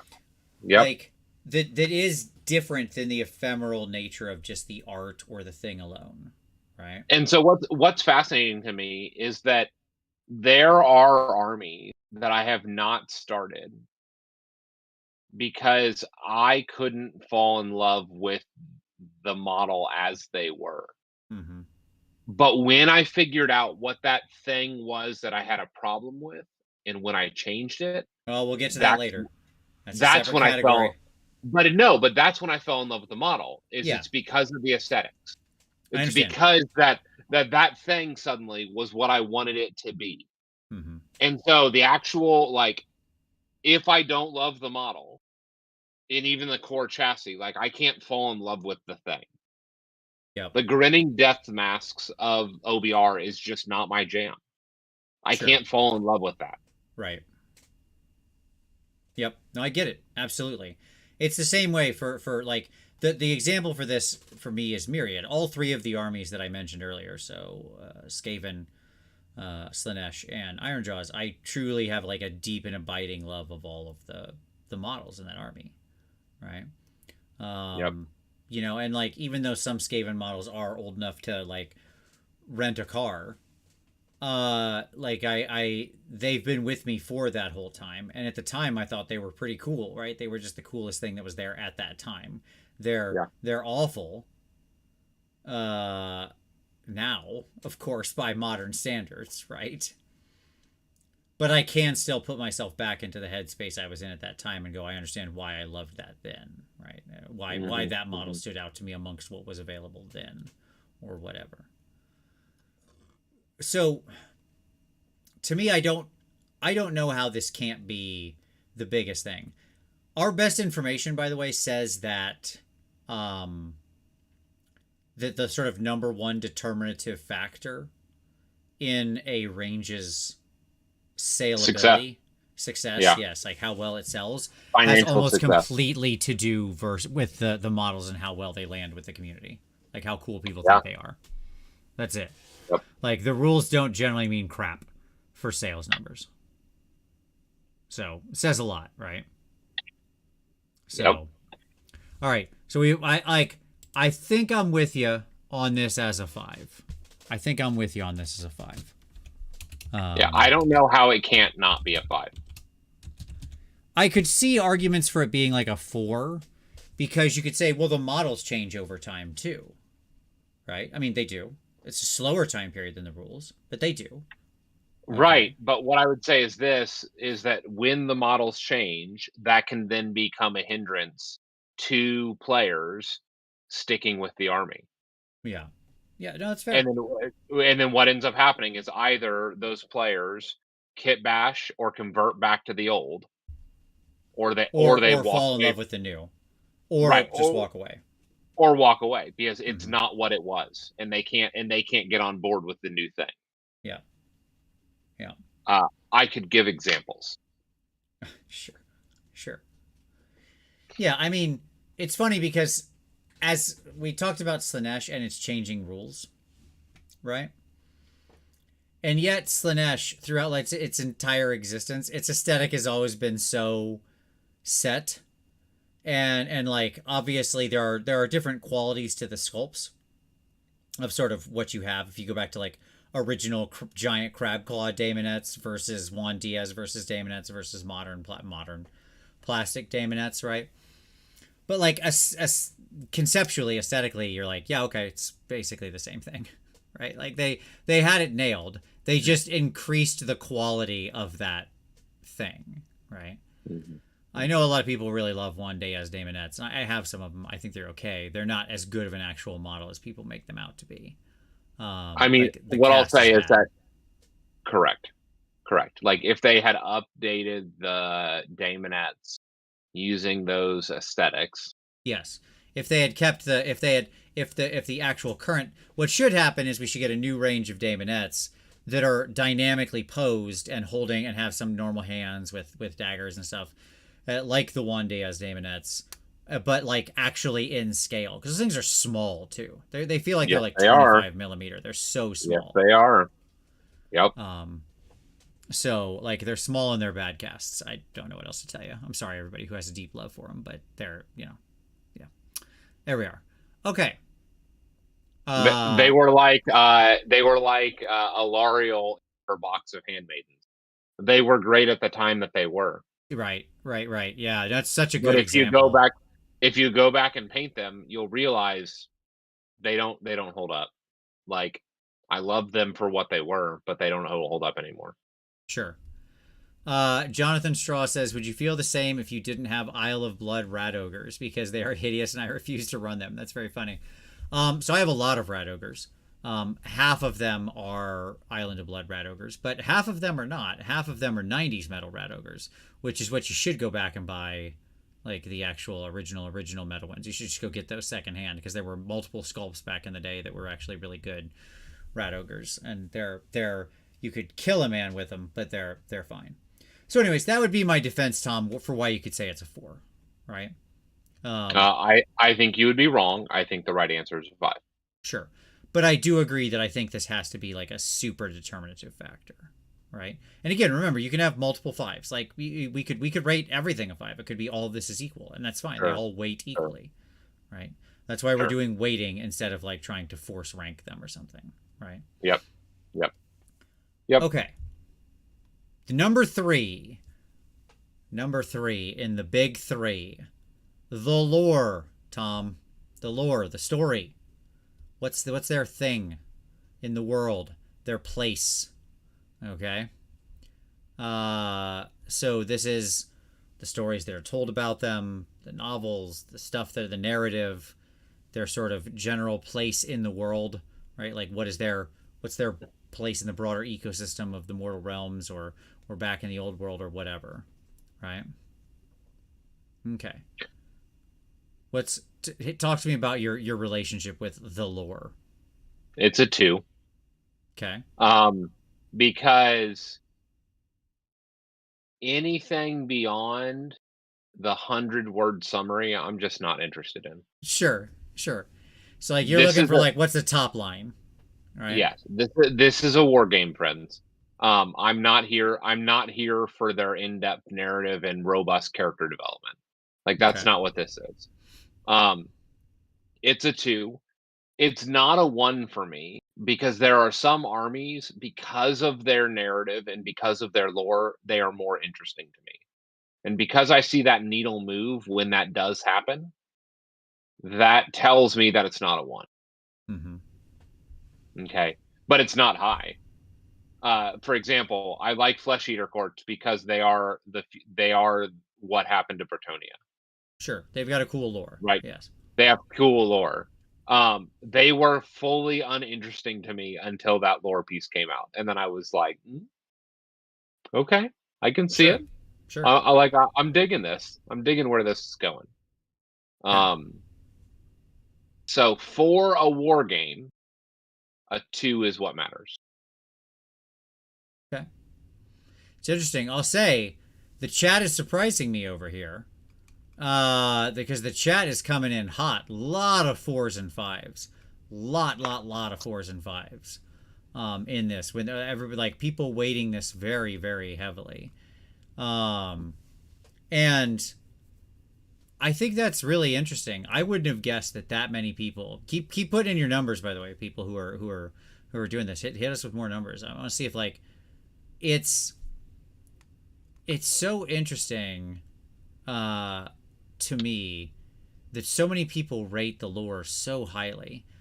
My honest answer is a 3. Like this is sort of a middle of the road one for me. Okay.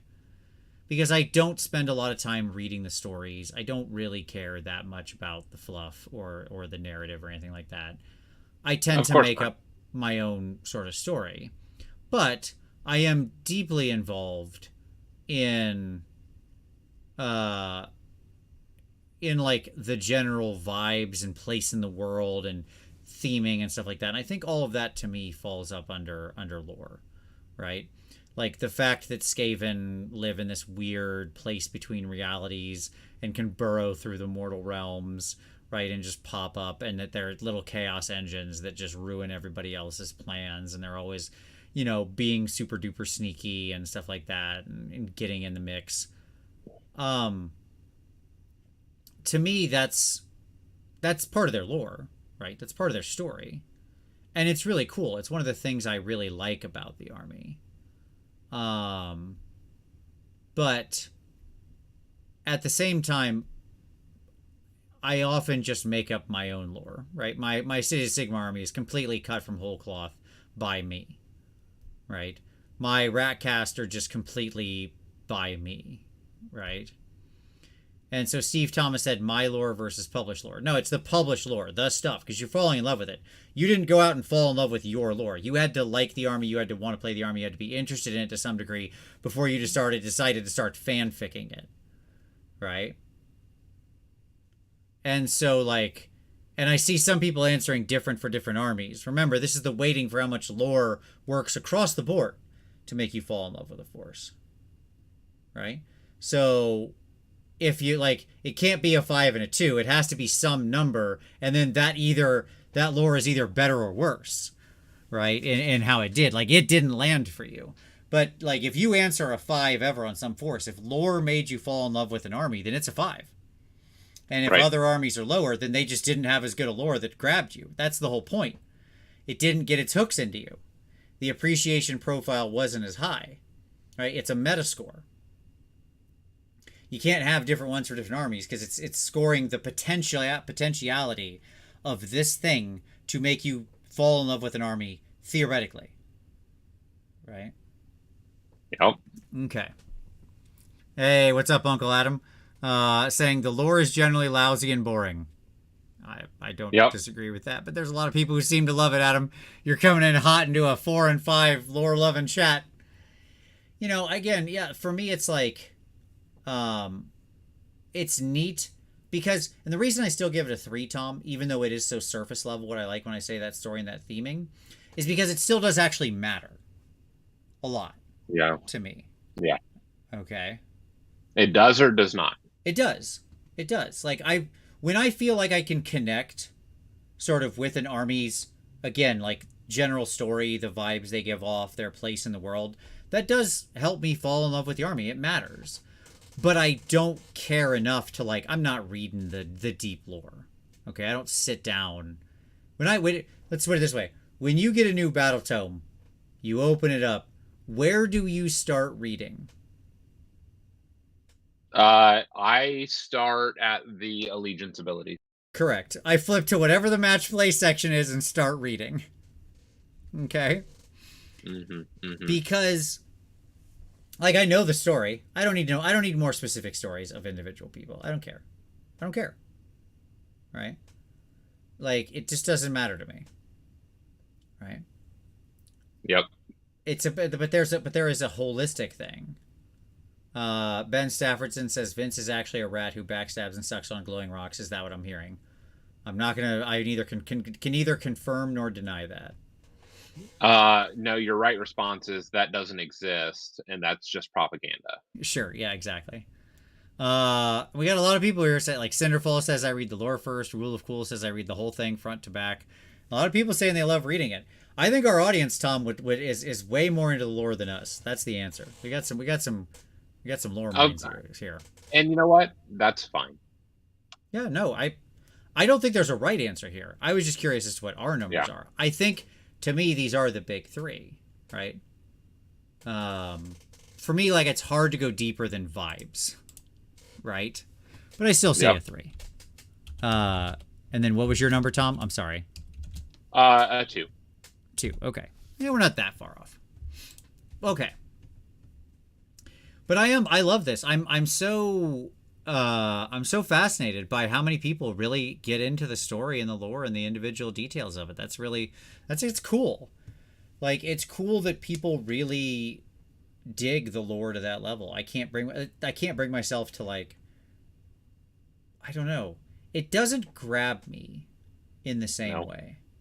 And it's funny too, because, like, a narrative event, I love a narrative event. I'm all about a narrative event. I know you love them too, right? Yep. Because telling my own story, I'm like, yeah, I'm here for that. Let's do that. Right? I'm ready. I'm ready to fanfic the heck out of this. Right? Like, right. Yeah. Let's go. Right? That part of it, I really love. Like, telling a story with my friends. Right? Or with my own army, or with my conversions, or whatever, right? I just don't care what they wrote. Right? I don't care what some pasty British guy said was the story of this army, the specifics of it. Yeah, that's not what some individuals did. Yeah, nah. I'm good. Right. So, like, but I love when we play a lot of narrative games and tell fun stories and stuff like that, and we go to a lot of narrative events. I love all that stuff. And Max C, yeah, that's why I've got to keep it at a 3, because Max C said, my question is, would you collect an army whose lore you actively disliked? I don't think I would. That's just it. I think that's why it's a 3 for me. It has to be a break point in the middle, because I really don't think I would. Right? Yeah. So, Branu says, not sure if you're heading this way, but there's a certain force multiplier with lower models and rules where they actually fit together, and so cohesion across these big 3 is important. Yeah, the sort of, I guess that'd be a sort of Melvin principle, right? Where, like, everything seems to work in synergy. And I agree with that. Like if you can, we're taking these kind of apart, but if you bang Yep. on all three of the big, like if you're banging on all cylinders in the big three, I do think that this can that I think more people will fall in love with it. Yeah, Basically, certainly. if we Certainly. go back to the original list that people dropped in, let's talk about the original list people dropped into the chat. Okay, so a lot of Gits, a lot of Stormcast, a lot of Nurgle, Slaves to Darkness, right? Yep. A lot of Corn. And when you look at those, a lot of those we mentioned did hit on all three cylinders, Yep.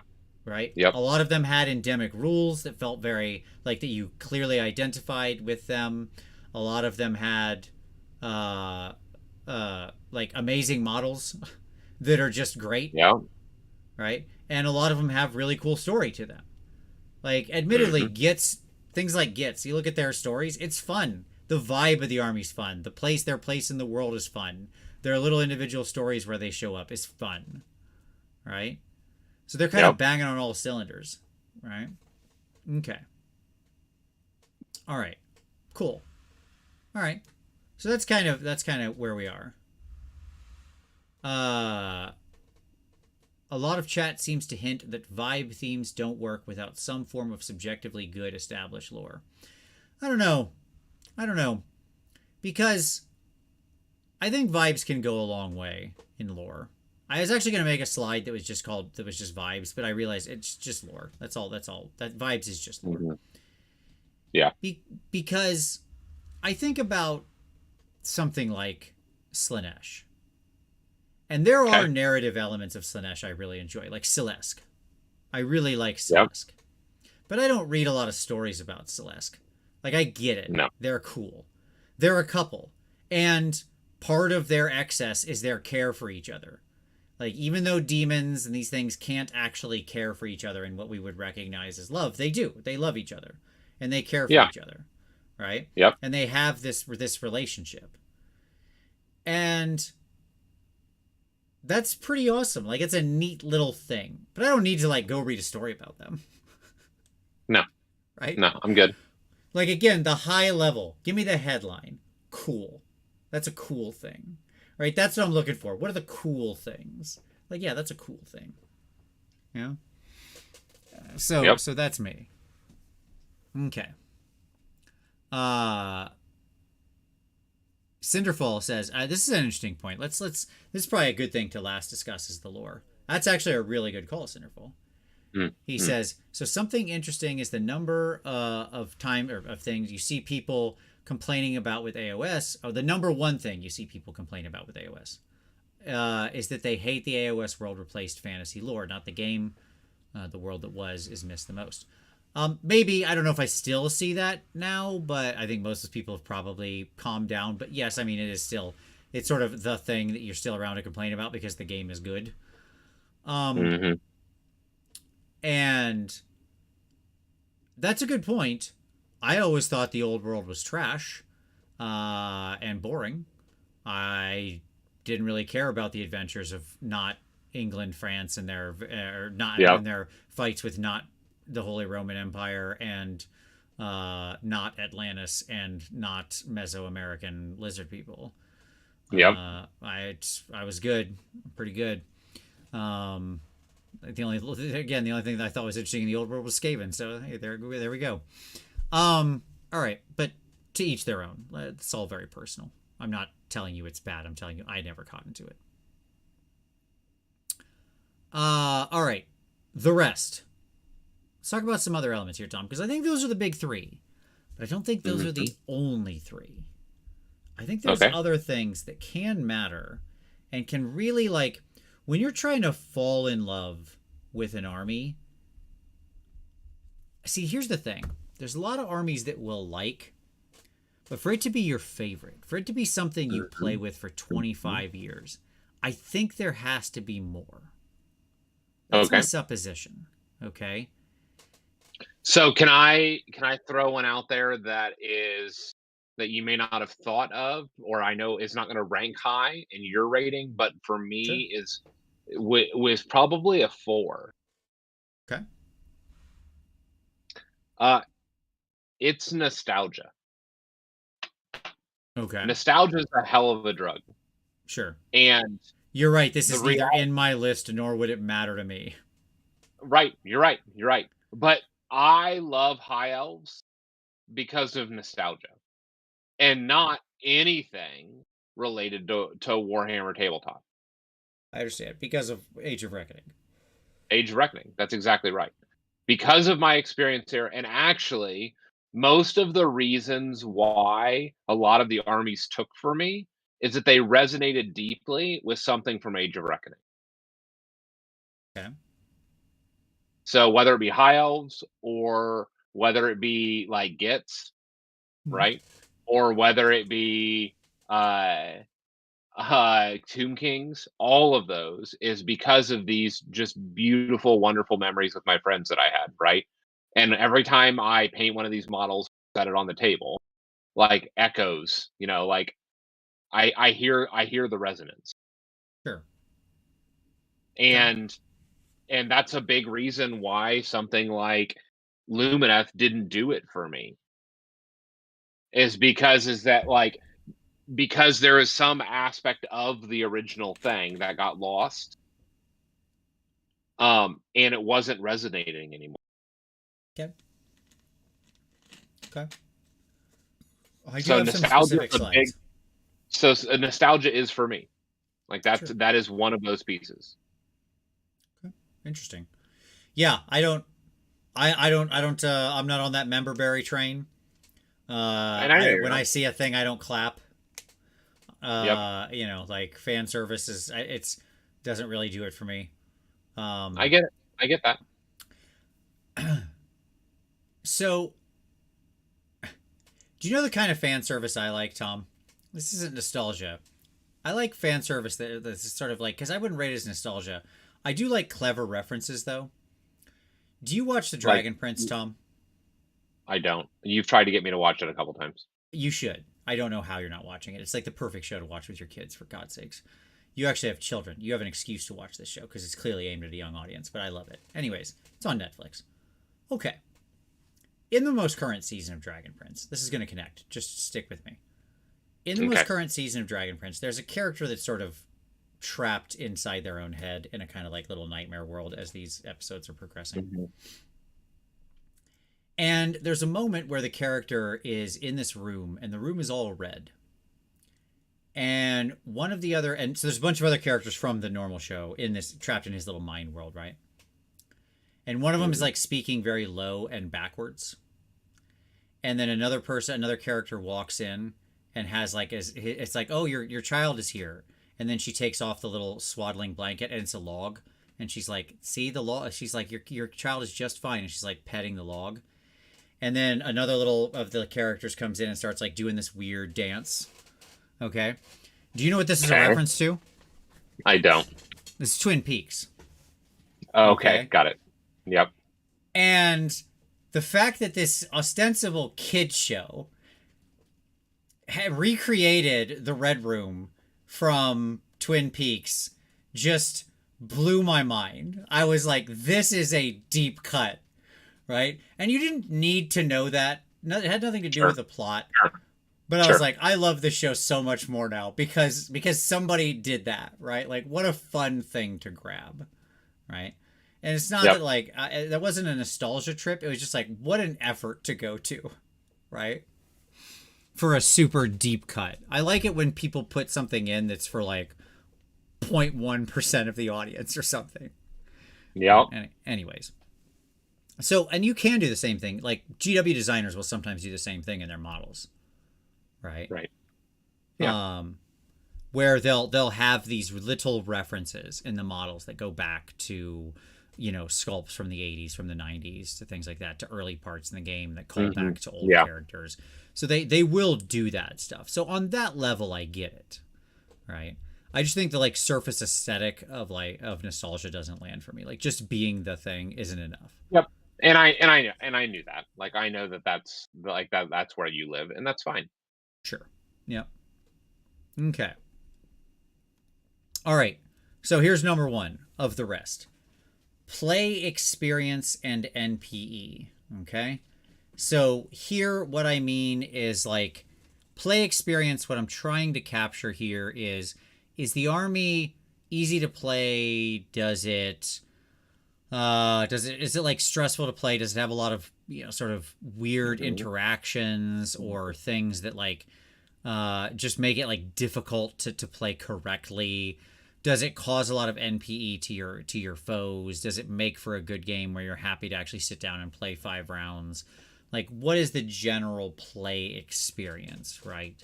And that can be some measure of complexity, of NPE, of a lot of different factors like that. Okay. So, where do you sit on this one? Like, what do you? Well, first of all, what do you think about this, and where do you sit on it? All right. What's your thought on this? I don't know. Like I'm real neutral on it. Like I Okay. don't feel strongly on it, is what I would say. You like a high complexity experience, I think, number I do. one. I And do. you do not give a crap about NPE for your opponents. No, because we're playing. We have a mutually agreed upon, like, we have agreed upon this game and the rules of this game, and whatever rules have been created by this game, that's not my fault. That's the rules creator. Sure. Sure. And so yeah, I don't care about MPE. Okay. That's not a thing. Okay. Well, it is a thing. It's just a thing you don't care about, but I get what you mean. It's not a thing. Um, sure. Sure. Uh, okay. So what's your rating then? Where are you placing that? I don't know. I'm somewhere in the middle, right? Like a 3? Is that Yeah, like a 3 sure. to you? Okay. Yeah. Tom is a Grixis player confirmed. Tom, what's your favorite color combo? Of course. It is Grixis. Yes, you are Yeah. correct. Sure. Jonathan Yes. Stride is he's a known Grixis lover. Yes, Yeah. absolutely. Like my one of my favorite decks is a Nicol Bolas deck. Like Yeah, sure. yes, and just Sure. all of the Nicol Bolases, right? Right. Like yes, yes. Yeah. Just Grixis good stuff. Okay. So for me, I think I would put this one at like a 4, probably. I rate it pretty high, but not as high as the models. I don't generally like an army that causes a lot of NPE for my opponents, but it's not. But that can be varied a lot. Some people find certain experiences to be NPE, and some people don't. And like you can't account for everything that you're gonna run up against every opponent, right? Um, but it matters if something is just kind of an obviously crappy play experience. I'm just like, nah, I'm not into it. Like I would Yeah. never use Total Eclipse, for example, right? Like I just wouldn't cast it. It just doesn't have an interest to me. That kind of Oh thing. man, that would just that is just a class ability that exists. Yeah, I understand. I get it. I get what you're saying. But to me, like, I look at that and go, that's dumb. I hate it. And I don't play armies with things I hate in them, right? Sure. Sure. Now, at the same time, I also don't like an overtly complicated experience for my own play experience, right? Yeah. If things have lots of really annoying triggers and sort of memory loops and fallbacks and stuff like that, I'm just like, ugh, that's Yep. not too great. But doesn't matter everything. I'm between a 3 and a 4 on this, but I'm gonna say a 4. I'll stick to my whole numbers, right? Yep. Because yeah, it just to me I think it matters a lot. We got a lot of people now talking. A lot of people voting for Jund as the best color combo. Jund. Ugh, ugh, I mean, gross. don't get me wrong. I like lots of color combinations. I don't know that Sure. Jund is at the top. No, that would be like my number bottom. Okay. All right. So, yeah. So let's see. I'm gonna go ahead and say it's a 4. Tom at a 3. Okay. I think this one matters though, right? Now this can change over time. It's one of those things that is quite fluid, but I think it matters. Yeah. Okay. Let's talk about another one, Tom. Here's a good one. All right. You're going to get everybody talking about their favorite 3-color combos now in the chat. All right. All right. You ready for this one, Tom? You ready? Okay. Size of the model range. All right. Okay. Okay. So, yeah, how much does it matter? Let's start that. Like, I'm interested for your take on this one. What do you think? I think it's a 2 to me. Okay. It's just not as big of a deal as you might think it would be. Okay. Hold on one second here. Dana said a better definition of love an army is needed. Something you truly love and would classify as either your favorite army or that you would and will continue to play for years and years and years and years and years and will just stick with you. Like it identifies with you. It has become entangled with your soul. There you go. That's what I mean. How about that? How's that? Entangled with your soul. Yeah. That's a bold statement. I think that's absolutely true for the 3 armies I named. Like that you personally identify with it in some way. Yeah. Right. That's really you're the not test. wrong. Yeah. Like we are dedicated wargamers. Identify with armies. People show up dressed as orcs. They yell "wah," right, or whatever. Like these are people who are identifying with a thing. They have fallen in love with a thing. Right. Yeah. In whatever way that means. Okay. And they want to play it. They want to be in it. They're here for it. Okay. All right. Size of the model range. Go back to that one, Tom. Where were we at? Like a 2. Like Okay. it's just it's not that determinant for me. Like if it's only 4 models, I'm gonna have a problem. But like if it's a 30 model range, that doesn't bother me. Mm-hmm. Like a 30 unit range. Like I can live in that space. That's fine. Sure. So, I thought about this because I think this could matter to some people for sure, right? Yep. But I think for me this is actually a 1. I looked at my armies. I thought about this. So Skaven, maybe the biggest model range still in production, right? As far as number of war scrolls are up there, right? It's like one of the top 3. Slaanesh, decently high number of scrolls, like quite a lot of units, especially with the most recent round of models. Ironjaw's 7 models, right? And none of that matters to me at all. And that's just it. So Horatio says size of the model range is the same as how many war scrolls. Yeah, basically. I mean, basically, yes. Because 70 war scrolls in a book is definitely a no thank you. Yeah, that's just it. Like I don't care. You can have 70 war scrolls, you can have 7 war scrolls. It doesn't impact me at all. Yeah. I think there are other sort of downstream consequences, like it's harder to not have dead units and trap units and stuff like that the more war scrolls you have. Yeah, I would agree with that. But I think at the same time, some people really value a big range. They look at something like Cities or Slaves to Darkness and they're like, man, I love everything about it. I love that I can just like have 6 units of Chaos Warriors and they're all different, right? These are my Nurgle Chaos Warriors over here and these are my unmarked Chaos Warriors and whatever, right? Yep. So I think that it can cut both directions is my point. So it's really just a question of like how much it matters to you, right? And for some people, having a lot more options, more models in the range means more fun things to paint, more fun lists to build, all that kind of stuff, right? Whereas for some people, they look at it and they're like, oh, it's too many, it's overwhelming. Like that, the sort of paradox of choice kicks in and it's painful. Mm-hmm. Right? Yeah. So I do think this can break both directions, but for me, it's just nothing. I don't care. Are the models good is kind of all I'm looking at. Right? Yep. Yeah. I would agree with that. Yep. Rule of Cool Wargaming says, I can swim in this army for years and not have everything. Okay. Yeah, see, I think that's the positive view of this, right? The negative view of this is the it overwhelms me.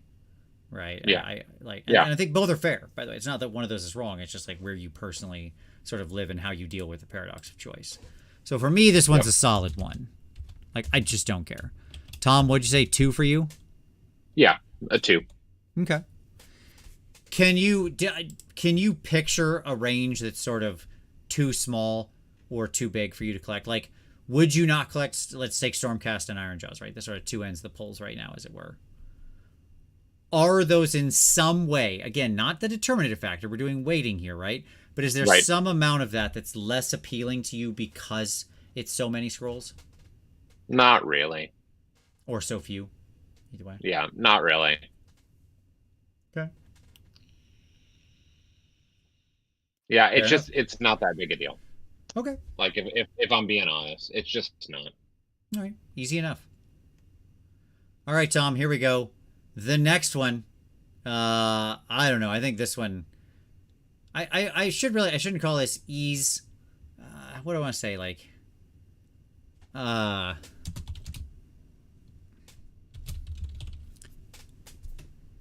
yeah, that's what I mean. I'll try to unpack this. I called this ease of painting, but what I really meant was just ease and ability of painting, because like there's two sort of dimensions to this: low floor, high ceiling, right? Okay. So let me just talk Stormcast for a minute. I think Stormcast, or no, let's do Nurgle. That's just an easy one. Nurgle is very fun for a brand new painter to paint with contrast paints, right? Yep. Nurgle models also regularly win Golden Demons because they're great for high-end painters to display their skills on. Yeah, that's true. Okay, so low floor, high ceiling. Yep. Okay, that's what I'm trying to capture here. That's what I'm after. So how much does this matter to you, Tom, as you're thinking about an army? Because this is different than the models, right? You can look at the model and go, that's beautiful, but I don't want to paint that. I've run into that before. Yeah, Fire Slayers. What I would say is, like, this is a 3 for me. This is another middle of the road. It really is. Because there is an influence, and I can see it. Like ogres. Like, I'm just not interested in painting those models. Right? And it's all of the flesh of those, and it's ironic because I did Fire Slayers, right? But they're also smaller, right? Like, and so doing smaller is easier, especially when I was doing, like, I did freehand over most of them. Yep. Right. And so I didn't have to do the normal musculature and stuff like that. So, like, it is certainly a factor for me. Yeah, and the reason I separated this out from the models, the reason I do think this is different is I could give an example. Let me see if this sells. Okay. Yep. I think that a lot of the new Tzeentch models are really, really beautiful. Okay. Okay. I do not enjoy painting them. I do not have fun with them. I do not like painting them. I do not think they either are easy to paint, nor do I think they align and let me like show off in some way or something. Whatever. I can't stunt on them. Okay. Sure. Yeah. I just find them annoying to paint, even though aesthetically, when I look at them and somebody's done an amazing job with it, or somebody who does find it to be rewarding has done something cool with them, I look at it and go, that's cool. Right? That's a cool model. Yeah. Okay. So that's where I would lever, like, that's why I think these two concepts can be levered apart. Right? Yeah. Yeah. Yeah, paintability. Thank you. Yeah, Dana said paintability. And I think that's right. I think that's the sort of summary of what I'm going for here. Honestly, for me, buddy, this is like a 4. This is big. This matters a lot to my overall like love of an army. I have talked about many times how much I love painting Skaven. Yeah. How, like, if I'm tired and don't know what to paint, I'll just pick up like a Clawlord or some similar Skaven hero and paint it. Yeah. And I just enjoy it. They're something about their little rat bodies is just like always rewarding for me to paint. I can't explain why. Sure. I couldn't put it into words except to say it is a rewarding experience for me. Right? I can understand that. And it's the same for all of the ranges, right? That I'm in love with. Like, Ironjaws was such a fun army to paint. I really had a good time. Like, I love doing orc skin. I love the doing all the, I did all the freehand everywhere on all of my, Iron Jaws plates and stuff, right? I Yep. like the design, I like the texture, I like it just something about it clicked with me, right? And Yep. Iron Jaws are another one of those that I think are very friendly to new painters, but also like you see extremely high end jobs, right? Like the Mega Boss, there's been multiple Mega Bosses that have taken home demons and stuff like that, right? Yeah, totally. So again, I think it has that low floor, high ceiling thing, right? Mm-hmm. Mm-hmm. I could see So that. that's like, to me, this is a hugely determinative factor. When I look at a model range and think to myself, am I going to enjoy painting this? It's a huge part of whether or not I want to collect it, whether or not I like it, whether or not I end up falling in love with it. Yeah, I could see that. And so that's like, I've got to like the model first, then want to paint it next. Right? Those are the two. It sounds stupidly obvious, but it's sort of the two steps. LRL is another army that I think looks actually pretty cool, but I don't want to paint that. I think that looks awful. Yep. So yeah, Yeah, okay. that makes sense. All right. So for me, a 4. Oops. What's your weighting here, Tom? I'm sorry. What was your vote? 3. 3. Okay. So still pretty heavy. Do you have any armies for you where you're like, I like it, but I wouldn't want to paint it? Do you have anything like I mentioned for my 2, where they're like, you look at the models and you're like, yeah, that's cool, but I don't want to actually paint that. Uh, Probably Zinch. It's taken me so, like, I have a Zinch You army in keep box. chewing around that as like wanting to do a thing, but you just can't get paint on the models. I agree. Right. I think you very much suffer from this problem with Zinch. Because you've Yeah, been like, talking about wanting to do this army forever. yeah, like at least 4 years. Like, I have most of what I need in box. I do. Mm-hmm. The challenge I have is that um, the the models, like, they're beautiful, but they're just such a pain to paint. Yeah. Yeah. That's what I would say. Yep. I think this is way more heavy than a lot of people give it credit for, right? And this is the thing that I think I hope the sculptors keep in mind. I know some of the sculptors certainly do. Is like, how paintable is the model? Mhm, And I mhm, think mhm. sometimes when the sculptors are just trying to like show off, right? And Yep, show the incredible nonsense you can pile on, you end up getting models that are very pretty but very unpaintable, that no one's going to actually fall in love with in the long term because they're just such a nightmare to actually paint. yep. I worry about that a little with some of the new cities models, is my honest answer. Yeah, I could see that. Some of them are, look, that's funny. Tyler just said the new cities models look great, but man, that looks like a chore to paint. Yeah, exactly. I think cities might end up falling into this space for a good deal of folks. Very possible. Yeah. Yeah. Waffles Enjoyer said, paintability, what's that? Every quote, every 3D printing patron ever. Yeah, exactly. Exactly. Like, Yep, 3D printing Patreons are so well, so just like, this is such a known disease that has infected the 3D printing Patreon world, where it's just like over designed to high heck and back, right? yep. Um so yeah. Okay. All right. Next one. Variability of lists. Okay. I got one more, Tom. All right. So this is your playstyle question. All right. Yeah, How yeah. many different playstyles, how many different variable playstyles and lists can you put on the table? But it's more than just playstyle, right? It's how many different interesting ways can you use all the different pieces in the army? So, can you play an alpha bunker or an alpha block or an alpha assault? Can you play a castle? Can you play a gun line? Can you right? Can you play a board control? A skirmish, hit and run, Yep. all these kinds of things. But also, can you have a lot of different units in your lists? Like, build your list in different ways. Tilt more hero, tilt more units, right? Like, what's the viability of doing all of those things, right? And not just having it be like utter trash. Right. Okay. Right. Doesn't have to be great. Doesn't have to be a 5-0 tournament winner. It just has to be not utter trash. Right? Like in there as a joke. Okay. Yeah, I would say 3 to 4 for me. Okay. Like, it doesn't need to have a lot of play style, but flexibility does influence me, and I know it Mm-hmm. does. Yeah. So, Yeah. like, did you run into so I want you to think about this one in terms of KO, specifically Yeah. in the history with this. So, reflect on this in terms of KO and talk about it for a moment. Yeah, I mean, what I would say is this, I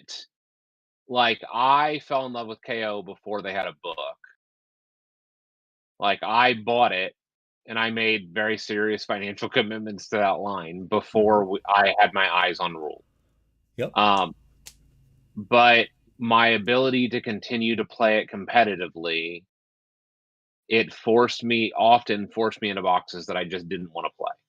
Mm-hmm. And so I chose not to. Yep. And so it didn't so to be clear, like, it didn't refrain me from loving or falling in love with the army, but it did keep me from playing it. Okay. And so that's why I say a 3 to f like, it's probably a 3, because I can see push and pull on both sides of this. Yep. Um, like, there are some, armies that I just can't play because they are just uninteresting to me for all the play styles that they engender. Sure. Sure. And so, and even when there's a flexibility, if there's a certain, like, lean in their play style, it's very possible that I'm just not interested. Okay. All right. Fair enough. For me, I think I'm in the same place you are. I think this is a 3 for me. And it's interesting because I've seen a lot of 3-4s, 4s, stuff like that. I think a lot of people are in the same place. Yeah. When I think for me, this is one of the things that I've always fallen in love with for Skaven, because a consistent thing about Skaven has always been, back to their earliest days, that the variability of lists and playstyles was really high. Again, now which one of those was like the best or the most competitive or blah blah blah, that's gone all over the place, even in particular editions. But you always felt like it's cool that you could do like the all pestilence army, or, like the army itself lends it to these different play styles. This is going to be my castle Skaven. This is going to be my Mhm, hit and run ambush Skaven, right? And so on and so mhm. forth, right? This is board control. This is my alpha bunker list. Whatever. My null deploy list. Okay. And I do agree with Cygnus, who says this is strongly correlated to the size of the model range. It's not directly, it's not a direct causality, but it's often Right, correlated. right, Yes, I do think right. that's correct. Yeah. You know, the but yet Ironjaws, if you looked at like all of my lists with Ironjaws, they vary some here and there, right? Like it's not, I vary them around a little. Sure. Extra unit of brutes, extra unit of pigs, extra mega boss on foot, right? Like, Yeah. okay, but it's not. But that again, that's a 7 war scroll army. So you think, okay, there's that direct correlation kicking in, right? But Mhm. if we go to something like Slanesh, I'm not interested in all the other playstyles they've had on offer. All right. I'm not Yep. interested. Like, it has actually a quote unquote theoretically some amount of versatility right now, or variability in different playstyles. But I'm not interested in that. I want to run Keepers of Secrets, and I want to run these things, and that's the thing I want to do, because those are the things I really enjoy, right? Yeah. Like there's a Yeah. certain number of units, and like it's not that I don't vary it. I don't vary it to 0%. I don't have like a 2,000 point list, Right. but there's a set of like 3,000 points ish or something of units that just I think are cool and are the models I've fallen in love with, and so my army is just like moving around in that band, Yeah. right? Yeah. And I'm not doing the other lists. I'm not doing the other playstyles, and that's fine with me, Mhm, mhm. right? I'm okay with that. Like I don't need it to be that variable. I don't need to have that experience. It sucks when all of the things I want to play are bad, right? When the current rules are like that, but I still But my love of the army still shines through because, again, the models are there, the lore and vibe is there. You know, like these other things we've talked about are all hitting. Yeah. Right? Yeah. So even though the range is actually decently sized, I don't care about the variability. It doesn't actually matter much to me. That's fair. Okay. Yeah. So are we both at a 3 on this one? Yeah, I think so. Like I said, I think it's somewhere there in the middle. Yep. Okay. Cool. I think that's fair. I do think it's interesting, though, because I could see this one for certain people, especially very Johnny-ish people, being a hugely determinative factor, right? I think there's a cohort of players out there who really value that every time they rock up to the table, they can just, like, totally different list, right? Yep. Like, this is... There is 100 points of overlap between, any 5 games they play, right? Yeah. Yeah. And that's what they want. Right, that is incredibly cool to them, and they want to collect the big range. They want it. So my guess is the people who would rate this high would also be very high on the size of the model range. Yeah. Yeah. Right. I think that's probably true. Yep. Yep. Okay. All right, last one, Tom. Kit bashing and convertibility. I don't think either of these are actually words, but you know what I mean. PowerPoint is telling me neither of these are words, but that's okay. It's a 3 for me. All right. Unpack So, that. Give me some more. Yeah. So what I would say is this. Like originally my gut was, oh, this is a real big deal for me. Okay. And then I realized you have some pretty heavily converted armies. I do. And then my most recent large project was Night Haunt, which is one of the most unconvertible armies in Warhammer. Sure. Like if you look at the sculpts. Sure. There's just not that much there. You could cut some weapons off or something, but there's not much you can do with them. Which is what I did. Like I converted all of my weapons because that's the only thing that I could do. You're not doing head swaps. You're not doing there's no arms body swaps really. Yeah, sure. And yet I loved it. Mm-hmm. And I love that project. And so the fact that those models weren't very convertible wasn't that big of a deal. Okay. And so that sometimes when the models hit, they just hit and they don't need to be converted. Okay. And so for me, I think this is another 3. All right. I don't have to do a lot of work here. Yeah. I had to think really deeply about this one for me. And do you know what my answer is, Tom? No, I don't. Enlighten me. It's a 1. I don't care at all. Yeah. Okay. Because you'll just carve the model if you need to. What I mean by that is I don't feel the need. There's a lot of people who put 5s in the chat, and there's a lot of people who put 1s in the chat. And I'm betting that's not uncommon. Because I think there are a lot of people who really like to convert and make each army their own. And that's totally fair. Right? I'm not in any way bashing on those people. I think that's amazing. And several of my armies are highly converted. Sure. Right? My City of Sigmar is built from scratch and cobbled together from 40k stuff and Kit Bash plastic card and 100 things. It is cut from whole cloth. Yep, right? It is as convertible as one can do. Yeah, there is no other Cities army in the world that's like mine. Right? It is literally completely unique. Okay. Correct. Yep. So that's the far end of it. Then you have stuff like my Ratcast or my Giants, where I've done integrated other things, right? So all my Stormcasts have red heads and have iron halos and have Skaven weapon swaps and stuff like that, or pretty simple conversions. They have tails. They all have tails. Mm-hmm. Where my Giants have the integrated technical components because they're Frankensteinian monsters, right? So that's fine. You might think, oh, that's really important to you then, right? And then I look at my armies like Slanesh, not a conversion to be found there. That is open the kit, assemble the kit, paint the model. It was perfect from the jump. There is no change needed. 0%. Sure. Right? Sure. Yep. And then there's Skaven stuff where sometimes I convert it, sometimes I don't. Most of the models are stock. Every so often I'll do a weird thing. Yeah. Right?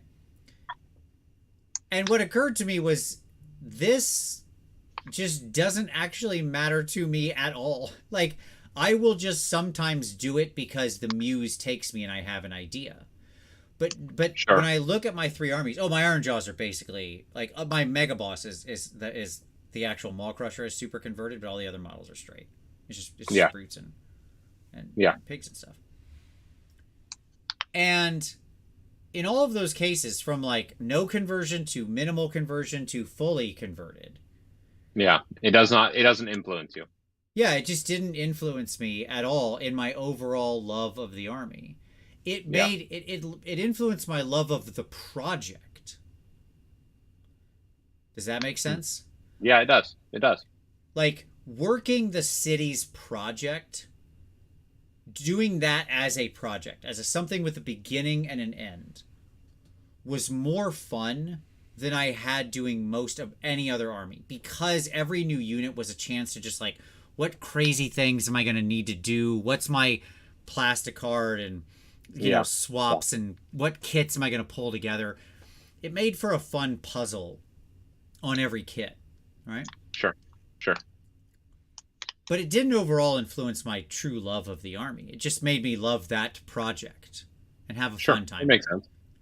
Yeah. Slaanesh and Skaven, and soon when I have Big Pig and hopefully other new Iron Jaws models, like I add to those armies over, like I've been adding to my Skaven for 25 years, and I won't hopefully stop for another 25 if I'm still alive. We all know I've only got Sure. 12 years left, but still.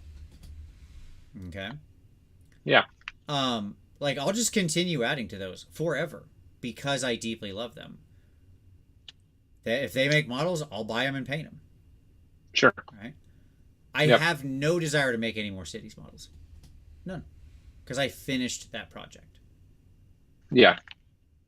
Right? Okay. Yeah. Does that make sense? And you're saying that city is finished, or could you imagine revisiting it in the new and Painting like the new city stuff. yeah. Maybe the new city stuff doesn't really super grab me, but like let's imagine a world where they came out with new cities models and they were like they hit for me exactly. Yeah. Okay. Yeah. Sure.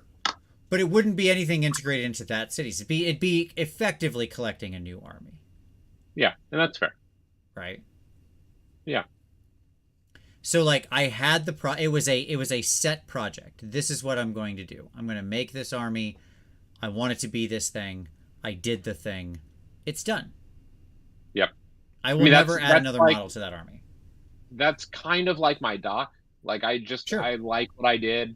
I painted the models that I wanted. There are more models in the range, but they don't really grab me. It's not really the play style that I want. I think I'm done. Yep. Yeah. Yeah. I mean, my doc is in the exact same place for me. It's so funny. Like, yep, I got it. It's done. I painted what I wanted. That's my force. It's there. It's on the shelf. I like it.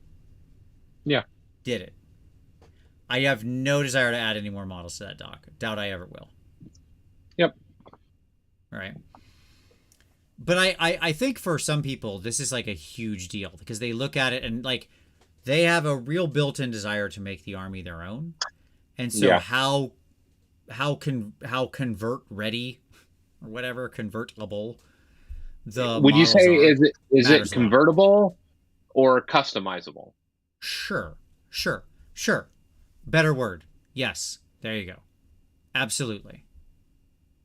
I think that's exactly right. Yes. I think for some people that matters like a lot, Yeah, I think so. right? Yeah. Okay, cool. Did we miss anything? You mentioned nostalgia earlier.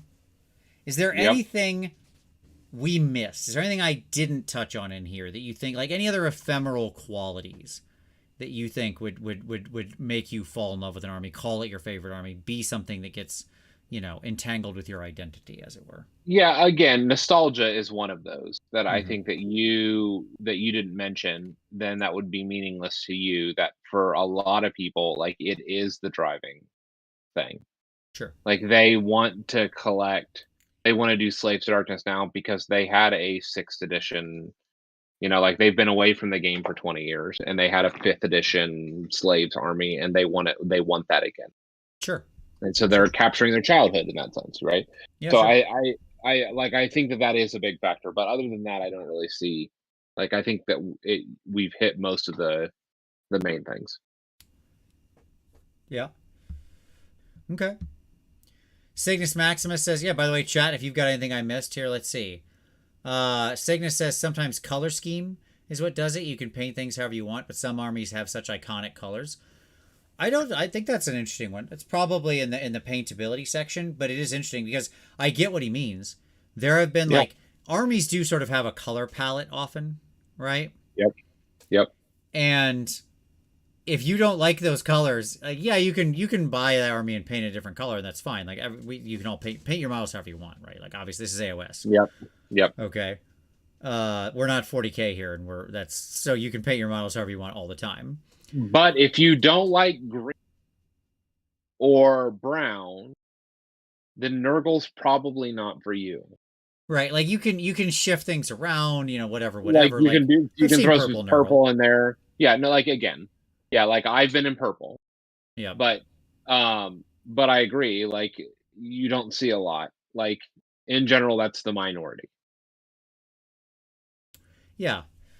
Oh, what did we weight kit bashing and convertibility? I know I weighted it a 1. What did you weight it? I'm sorry, Tom. I a 3 as well. Like it can be influential, but in general, um, I mean, but what I would say is this: like you don't see a lot of red Nurgle. Sure, sure. Like we're actually crossing over. You see a lot of chaos armies that will go into the neutral. So what I mean Mhm. by that is like I've seen a lot of like bone colored corn armies, Yep. Yep. right? But you don't see corn crossover into like sickly yellow green very often, No. or purple pink very often, Slanesh colors, right? Or Yep. bright blue Zinchi colors, Yep. right? Uh, oh, I know Ben Staffordson. I'm just saying, like, there's a lot of people at a lot of game stores who will get very angry at you if your Marines are painted the wrong color or whatever Yes. for silly reasons. I You will was get the making a joke. You will get the actually. Mm-hmm. And those people are what we call fun killers, and you should not pay attention to them no matter what game you're playing. But, um, yeah. So like, you don't see them. There is, even though we know we can paint these models however we want, right? There is like something in most people's brains that says like, well, you can't turn the corn blue. That's then they're Zeech, Right. Like right? and what I would actually say is that like it's in kind of the zeit, and when people see that it feels off. Right. Yeah, there's something that's like, whoa, what's going on there? Whereas some armies are much more neutral, right? Yeah. Like you can, Yeah. I would argue, if you've got Iron Jaws, I've seen Iron Jaws in their armor plates in every flavor under the imagination, right? Now, here's the one thing I'll say about orcs in general. I've seen plenty of people do green skin orcs and blue skin orcs and red skin orcs and orange skin orcs, but but I don't see people do flesh tone, be that light I or was dark I, skin, I was gonna actually right? say that like you don't see a lot of like pinky mole rat Orcs. orcs. Yeah, by the way, And that man, could be anything from like Caucasian to African skin tones, the whole panoply. You yeah, just don't tend to see like human flesh tones, I guess is what I would say, right? yeah. But man, how horrifying would that be? You can go the other direction. I've seen plenty of ogres turn into orcs, right? To Yeah. get green Yeah. skin. Yeah. But like the idea, something about that just broke my brain when I tried to picture like human skin toned orcs. I was just like, whoa, that is weird, right? Yeah. Like something about that is weird. No, they're supposed to be green or red or orange or something, right? That's fine. There may be a fun thought experiment here of like figuring out where our boxes are and exploring breaking them. Odd Like, Mini said, "Yep, I wasn't a fun killer till flesh-colored orcs was said." Yeah, exactly. Exactly, like, or goblins, well, Tom. Imagine it on goblins, like the weird nightmare. when was the last time that you saw skeletons that weren't bone colored and weren't metal? Black. I've seen plenty of like jet black skeletons. I've seen that look too. Okay, Like the okay, charred bone look, right? sure, But if sure, you mean like turn them red or yellow, like a hue, right, as yeah, opposed to as opposed to a neutral tone, right? No, very right, rarely. You're right. yeah, Metallic or bone colored or like black, the pure white to black spectrum, right? Yeah. right, right.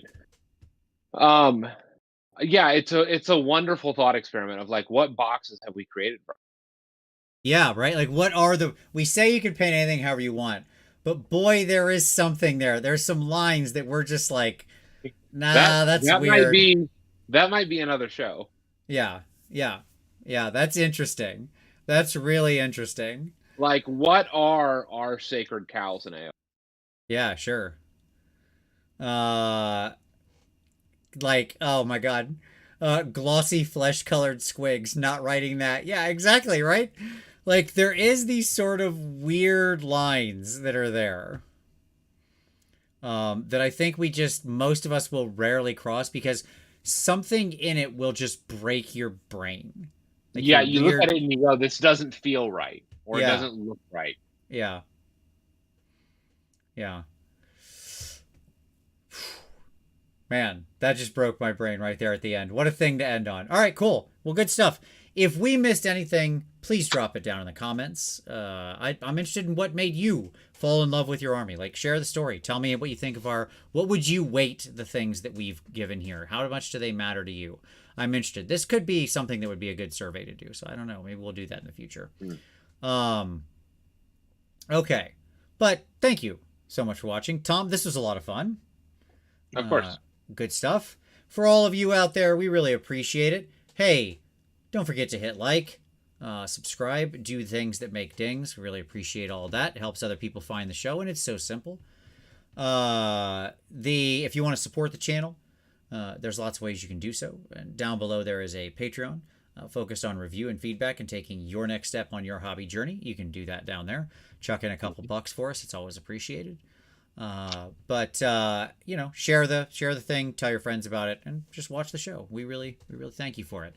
The links to the things we mentioned will be down below, up in the pick of the week. As always, thank you so much for watching, and we'll see you next Wednesday.